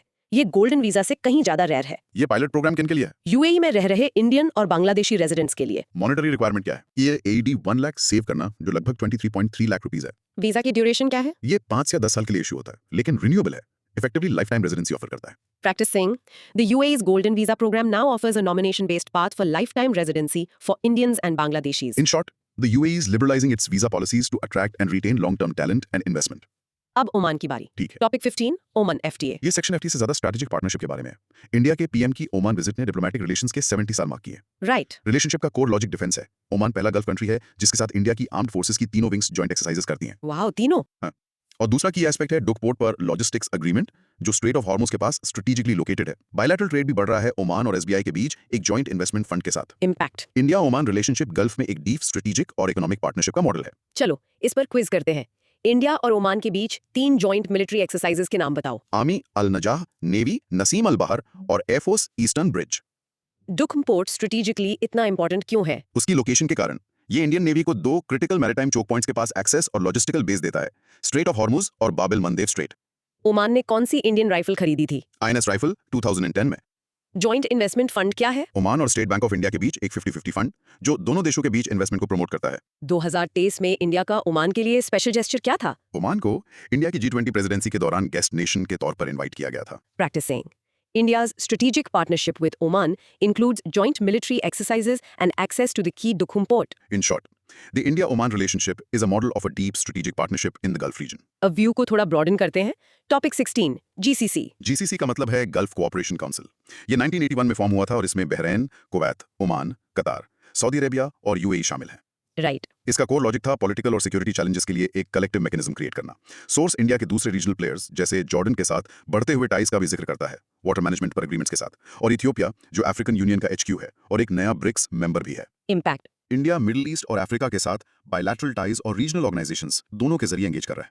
क्वेश्चंस, जीसीसी के 6 मेंबर स्टेट्स कौन से हैं? बहरीन, कुवैत, ओमान, कतार, Saudi Arabia and the UAE, BKO QSU, ऐसे याद रख सकते हैं। जीसीसी क्यों फॉर्म हुआ था? ये एक टमल्चुअस पीरियड ईरान इराक वॉर में फॉर्म हुआ था ताकि कोऑपरेशन और कलेक्टिव सिक्योरिटी को फोस्टर किया जा सके। इंडिया ने किस देश के साथ वाटर मैनेजमेंट प्रोजेक्ट लॉन्च किया? जॉर्डन के साथ, जो वाटर स्कार्स रीजन में एक क्रिटिकल इशू है, इथियोपिया इंडिया के लिए एक और इम्पोर्टेंट पार्टनर क्यों बनता जा रहा है? क्योंकि ये अफ्रीकन यूनियन का हेडक्वार्टर है और अब ब्रिक्स ग्रुप का भी मेंबर है, जहां इंडिया एक की प्लेयर है। इन टॉक्स के कॉन्टेक्स्ट में कौन सा समिट मेंशन किया गया है? अफ्रीकन इंडिया समिट, जो एक ब्रॉडर एंगेजमेंट के लिए प्लेटफॉर्म है। Practicing. The GCC is a key regional bloc for India, and partnerships with countries like Jordan and Ethiopia are expanding. In short, India is engaging with the Middle East and Africa through both bilateral ties and regional organizations. Let's focus on Jordan. Topic 17. Jordan PM visit to Amman. ये 37 साल बाद Jordan की एक full fledged bilateral visit थी, जो diplomatic relations के 75th anniversary को mark करती है। 37 years. हाँ, रिलेशनशिप का कोर लॉजिक है ट्रेड। न्यू दिल्ली अमन का तीसरा सबसे बड़ा ट्रेडिंग पार्टनर है। इंडिया जॉर्डन से फर्टिलाइजर, पोटाश और फॉस्फेट इंपोर्ट करता है। डिफेंस टाइज भी बढ़ रहे हैं और वहाँ एक सिग्निफिकेंट इंडियन कम्युनिटी भी है। Impact. इंडिया जॉर्डन के साथ अपने रिलेशनशिप को रिवाइटलाइज कर रहा है, जो एक वॉलेटाइल रीजन में एक की स्टेबल पार्टनर है। Questions. कितने साल बाद एक फुल बायलैटरल विजिट हुई थी? 37 साल, जिससे ये विजिट बहुत सिग्निफिकेंट हो जाती है। इंडिया जॉर्डन से कौन सी की कमोडिटीज इंपोर्ट करता है? फर्टिलाइजर्स, स्पेसिफिकली पोटाश और फॉस्फोरिक एसिड। डिफेंस कोऑपरेशन पर MOU कब साइन हुआ था? 2018 में जॉर्डन में लगभग कितने इंडियंस रहते हैं? अराउंड 17,500, ज्यादातर गारमेंट कंस्ट्रक्शन और मैन्युफैक्चरिंग सेक्टर्स में। पेट्रा क्या है जिसका विजिट में जिक्र है? ये जॉर्डन में एक फेमस आर्कियोलॉजिकल सिटी है और वहाँ विजिट कल्चरल कनेक्शन को हाईलाइट करती है। Practicing. The first high-level visit to Jordan in 37 years marks a deepening of trade and defense ties. In short, India is revitalizing its relationship with Jordan, a key partner in a volatile region. Next, Bahrain. Topic 18. Bahrain defense trade. यहाँ core logic simple और direct है। Bahrain के साथ relationship बढ़ रहा है, जिसका focus defence और सिक्योरिटी में कोलैबोरेशन बढ़ाने पर है। इंडिया बहरीन के टॉप 5 ट्रेडिंग पार्टनर्स में से भी एक है। और इसका इम्पैक्ट? इम्पैक्ट है इकोनॉमिक और सिक्योरिटी पार्टनरशिप्स का मजबूत होना। Let's do a quick quiz. Bahrain के साथ कोलैबोरेशन बढ़ाने के 2 की एरियाज कौन से हैं? Defence and security. India Bahrain के ट्रेडिंग पार्टनर्स में कहाँ रैंक करता है? टॉप 5 में। क्या ये रिलेशनशिप नया है? नहीं, लेकिन दोनों साइड्स फ्यूचर कोलैबोरेशन को एनहांस करने के लिए ऑप्टिमिज्म एक्सप्रेस कर रहे हैं, जो एक नए पुश को सजेस्ट करता है। वो किस तरह के सिक्योरिटी थ्रेट्स पर कोऑपरेट कर सकते हैं? Likely maritime security, counter terrorism और इंटेलिजेंस शेयरिंग, रीजनल कॉन्टेक्स्ट को देखते हुए। ये बढ़ती हुई पार्टनरशिप क्या सिग्निफाई करती है? ये इंडिया की ब्रॉडर लुक वेस्ट पॉलिसी का हिस्सा है, जिसमें सभी गल्फ कंट्रीज के साथ एंगेजमेंट को गहरा किया जा रहा है। Practice saying India is one of Bahrain's top 5 trading partners, with a growing focus on defense and security cooperation. In short, India's relationship with Bahrain is strong and focuses on key areas of economic and security partnership. अब Iraq की तरफ। Topic 19. Iraq. Iraq oil. The core logic is कि Iraq का oil और gas sector political turmoil से large extent तक unaffected रहा है। चाइना और इंडिया 2024 में टॉप 2 कस्टमर्स हैं। ओके। 2024-25 में बायलैटरल ट्रेड $33.35 बिलियन था, जिससे इराक इंडिया का 8th सबसे बड़ा ट्रेड पार्टनर बन गया। लेकिन क्रूशली ट्रेड बैलेंस इराक के फेवर में 9.1 है, क्योंकि इंडिया उसके क्रूड ऑयल पर हेवीली डिपेंडेंट है। Impact. Energy security India Iraq relationship का एब्सोल्यूट बेडरॉक है। क्वेश्चंस। इराकी ऑयल के टॉप 2 कस्टमर्स कौन हैं? चाइना और India.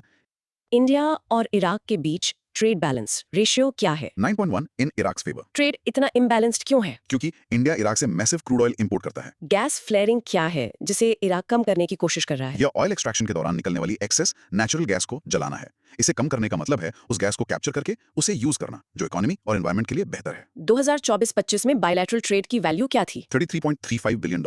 Practice saying India is a top customer for Iraqi oil, making Iraq one of its largest trade partners despite an imbalanced trade. In short, energy security is the bedrock of the India-Iraq relationship, which has remained strong through decades of turmoil. और finally section में Saudi Arabia. Topic 20.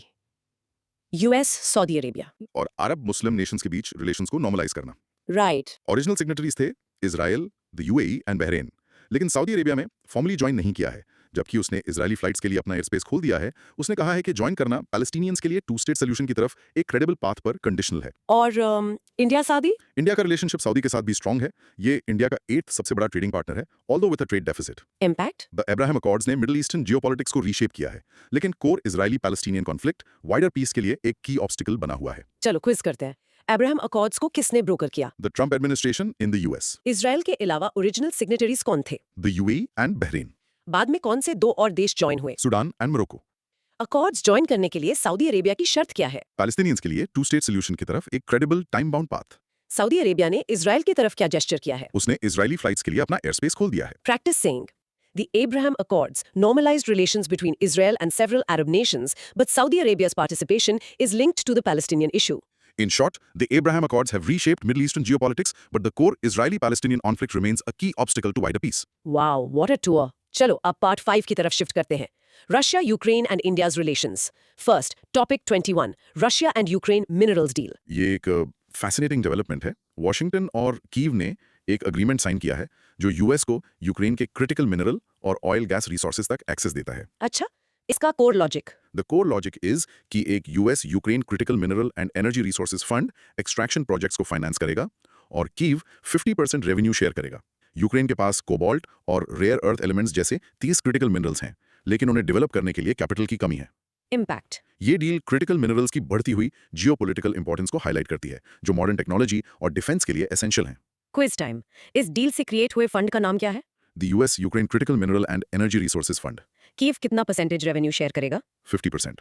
Critical minerals क्या होते हैं? ऐसे minerals जिन्हें देश अपने economic development और नेशनल सिक्योरिटी के लिए एसेंशियल डिफाइन करते हैं. यूक्रेन में पाए जाने वाले 2 क्रिटिकल मिनरल्स के एग्जांपल दो. Cobalt and rare earth elements. Ukraine ने इन रिसोर्सेज को पहले डेवलप क्यों नहीं किया? अवेलेबल कैपिटल की कमी के कारण. Practice saying, the US-Ukraine minerals deal gives the US access to Ukraine's vast critical mineral resources in exchange for investment. In short, this deal highlights the growing geopolitical importance of critical minerals for technology and defense. Topic 22. Russia and Ukraine, a prolonged invasion. ये section military और diplomatic situation को देखता है. इसका core logic है कि war एक grinding conflict बन गया है. यूक्रेनियन फोर्सेस ने स्ट्रेटेजिक सिटी पोक्रोव्स्क कैप्चर कर लिया है, लेकिन रशिया भी दूसरी जगहों पर आगे बढ़ रहा है. यूक्रेन ने ऑपरेशन स्पाइडरवेब में ड्रोन स्ट्राइक्स यूज किए हैं. और डिप्लोमेटिक फ्रंट पर? डिप्लोमेटिक फ्रंट पर रशिया की डिमांड्स हैं. यूक्रेन नेटो ज्वाइन नहीं करेगा, सैंक्शंस कम होंगे, डीमिलिटराइजेशन और डीनाजिफिकेशन. यूएस ने एक 28 पॉइंट प्लान ड्राफ्ट किया है और अलास्का में एक समिट हुई थी. रशिया वॉर को करंट फ्रंट लाइंस पर फ्रीज करना चाहता है. Impact. The war in Ukraine has become a grinding conflict with no clear end in sight, and diplomatic solutions are proving extremely difficult. Questions. Ukrainian drone strike operation का नाम क्या है? Operation Spiderweb. Ukraine के status को लेकर Russia की 3 main demands क्या है? A ban on NATO membership, demilitarization, and denazification. US और रशियन प्रेसिडेंट समिट के लिए कहाँ मिले? At the Alaska summit, at Joint Base Elmendorf-Richardson. एक पोटेंशियल सीज फायर में रशिया का मेन टेरिटोरियल गोल क्या है? War को current front lines पर फ्रीज करना, डॉनबस पर कंट्रोल बनाए रखते हुए. नेटो मेंबरशिप के बजाय रशिया यूक्रेन को क्या सिक्योरिटी गारंटी ऑफर करने को तैयार है? NATO के आर्टिकल 5 जैसी सिक्योरिटी गारंटीज, लेकिन NATO अलायंस के बिना. Practicing. The prolonged Russia-Ukraine war involves complex territorial battles and high-stakes diplomatic negotiations with specific demands from both sides. In short. The war in Ukraine is a grinding conflict with no clear end in sight as diplomatic solutions remain elusive. Topic 23. Russia and Ukraine, Russia-Ukraine treaties. ये historical arms control treaties के collapse के बारे में है. इसका core logic है कि nuclear stability maintain करने वाले की एग्रीमेंट्स अब डिफंक्ट हो चुके हैं. जैसे कि INF ट्रीटी ऑफ 1987 जो लैंड बेस्ड मिसाइल्स को लिमिट करती थी, यूएस ने 2019 में अबेंडन कर दी. ABM ट्रीटी ऑफ 1972 को यूएस ने 2002 में अबेंडन किया और न्यू स्टार्ट ट्रीटी ऑफ 2010 जो स्ट्रेटेजिक वॉरहेड्स को लिमिट करती है, रशिया ने 2023 में सस्पेंड कर दी. Impact. The collapse of the post cold war arms control architecture current geopolitical tensions का एक मेजर फैक्टर है और इसने न्यूक्लियर रिस्क्स को बढ़ा दिया है. Quiz. INF का फुल फॉर्म क्या है? Intermediate range nuclear forces treaty. Russia ने न्यू स्टार्ट ट्रीटी में अपनी पार्टिसिपेशन कब सस्पेंड की? 2023 में. ABM ट्रीटी क्या लिमिट करती थी? Anti ballistic missile defence systems. PMDA क्या है? The plutonium management and disposition agreement जिसे रशिया ने भी सस्पेंड कर दिया. इन ट्रीटीज का टूटना इतना डेंजरस क्यों है? क्योंकि दुनिया के 2 सबसे बड़े न्यूक्लियर आर्सेनल्स पर ट्रांसपेरेंसी और लिमिट्स प्रोवाइड करती थी. इनके बिना एक नए आर्म्स रेस और मिसकैलकुलेशन का रिस्क बढ़ जाता है. Practicing. The breakdown of key arms control treaties like INF, ABM, and New START has increased nuclear risks between the US and Russia. In short, the collapse of the post-Cold War arms control architecture is a major factor in current geopolitical tensions. अब चलो India को picture में लाते हैं. Topic 24.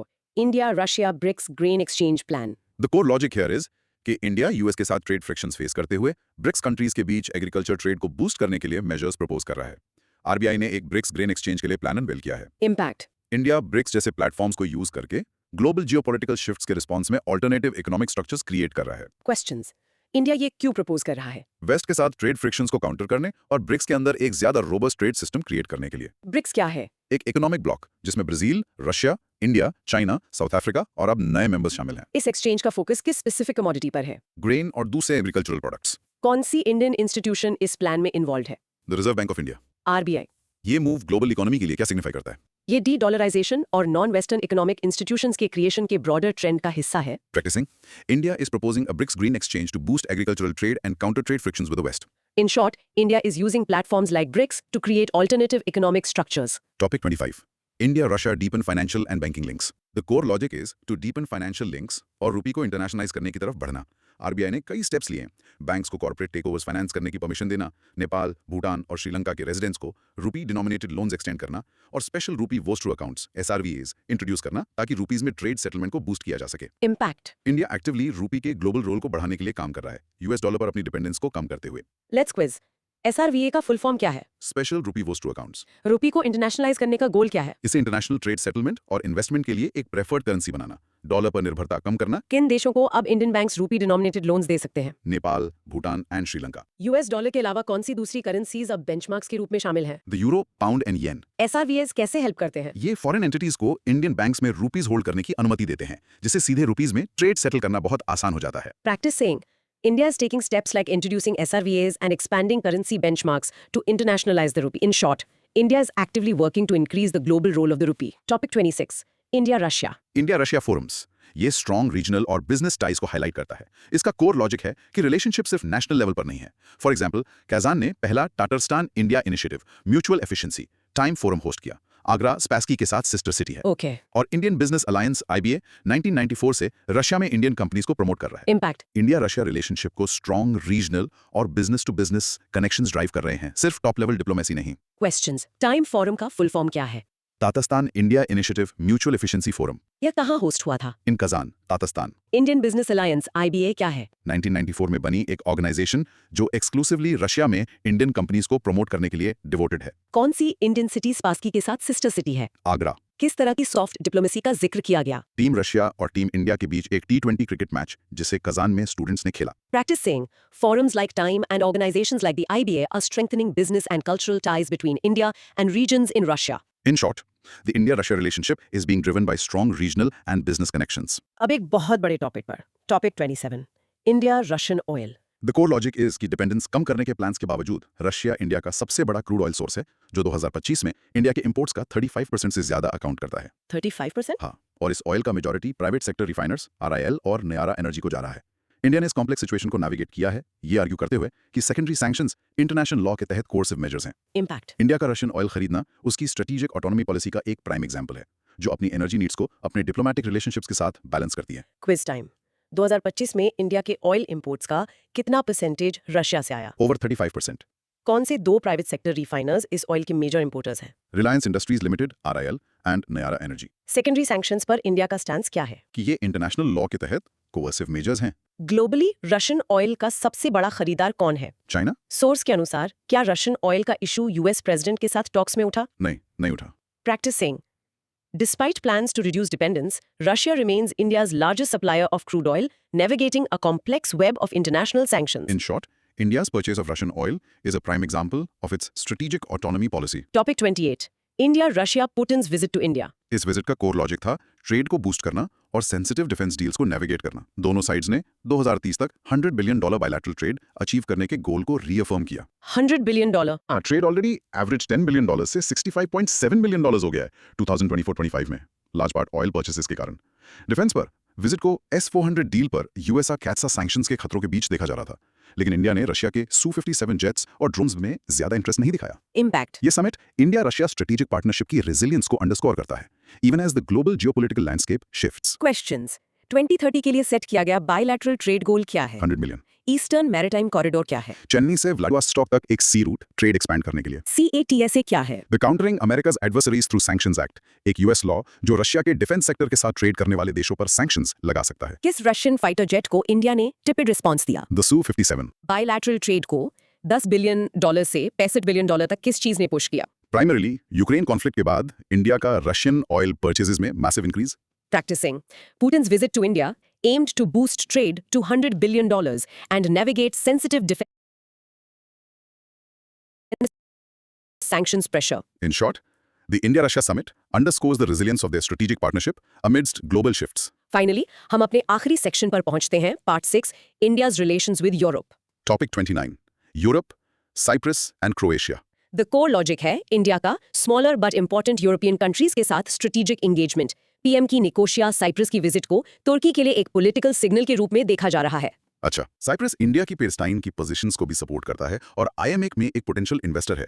Croatia की first ever Indian PM visit उसकी independence के बाद इसलिए सिग्निफिकेंट है क्योंकि क्रोएशिया के एड्रियाटिक सी पोर्ट्स आईएमएक के लिए स्ट्रेटेजिकली इंपॉर्टेंट है, जो इंडिया की कनेक्टिविटी यूरोप से बढ़ाते हैं। इम्पैक्ट।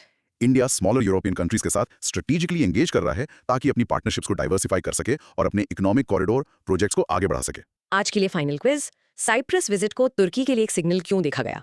क्योंकि तुर्की ने हिस्टोरिकली पाकिस्तान को सपोर्ट किया है और साइप्रस का तुर्की के साथ अपना एक लॉन्ग स्टैंडिंग डिस्प्यूट है। साइप्रस के साथ टाइज मजबूत करना एक जियोपॉलिटिकल मैसेज भेजता है। इंडिया के लिए क्रोएशिया की स्ट्रेटेजिक इंपॉर्टेंस क्या है? उसके एड्रियाटिक सी पोर्ट्स, जो आईएमएक प्रोजेक्ट के लिए यूरोप में एक गेटवे का काम कर सकते हैं। एड्रियाटिक सी क्या है? मेडिटेरेनियन सी का एक नॉर्दर्न आर्म। साइप्रस का कौन सा हाईएस्ट सिविलियन ऑनर पीएम को मिला? The grand cross of the order of Makarios III। 1974 से साइप्रस कैसे डिवाइडेड है? साउथ में रिपब्लिक ऑफ साइप्रस, नॉर्थ में टर्किश ऑक्यूपाइड नॉर्दर्न साइप्रस और बीच में एक UN buffer zone. Practicing, India is strengthening ties with Cyprus and Croatia, seeing them as key partners for the IMEC and for enhancing connectivity with Europe. In short, India is strategically engaging with smaller European countries to diversify its partnerships and advance its economic corridor projects. Wow, what a journey, दोस्त। हमने आज सचमुच दुनिया का एक चक्कर लगा लिया है। बिल्कुल, We just covered a whirlwind tour of global hotspots and agreements. it was quite the sprint. हमने सैंक्शन से लेकर स्टेटहुड और स्ट्रैटेजिक पार्टनरशिप्स तक मतलब काफी ग्राउंड कवर किया। चलो एक क्विक बुलेट पॉइंट समरी करते हैं। हाँ। हमने देखा कि ईरान न्यूक्लियर डील और चाबहार पोर्ट प्रोजेक्ट में डिप्लोमेसी और स्ट्रैटेजी कैसे साथ साथ चलते हैं। हमने इजराइल पैलेस्टाइन कॉन्फ्लिक्ट की कॉम्प्लेक्सिटी को समझा, टू स्टेट सोल्यूशन से लेकर स्टेटहुड की लीगल लड़ाई तक, और फैमीन और जेनोसाइड जैसे गंभीर शब्दों को अनपैक किया। हमने मिडिल ईस्ट का टूर किया, देखा कि इंडिया कैसे कतार, यूएई, ओमान, सऊदी अरेबिया और दूसरे की प्लेयर्स के साथ अपने टाइज मजबूत कर रहा है। और फाइनली हमने रशिया यूक्रेन कॉन्फ्लिक्ट के ग्लोबल इंपैक्ट, आर्म्स कंट्रोल का कोलैप्स और बदलते वर्ल्ड ऑर्डर में इंडिया की पोजीशन का एनालिसिस किया, जहां ब्रिक्स और स्ट्रेटेजिक ऑटोनॉमी का यूज करके इंडिया अपना रास्ता बना रहा है। सही है। आज हमने देखा कि हर देश अपने इंटरेस्ट को सिक्योर करने की कोशिश कर रहा है, चाहे वो ट्रेड डील्स के जरिए हो, मिलिट्री एक्शंस के जरिए या डिप्लोमेटिक टॉक्स के जरिए। The world is like a giant chess board. हमने आज कुछ की पीसेस की चाल को समझा है। अब सोचने वाली बात यह है कि इस बदलते हुए खेल में अगला सबसे बड़ा स्ट्रैटेजिक मूव क्या हो सकता है और वो कौन चलेगा। What thread will you pull on first?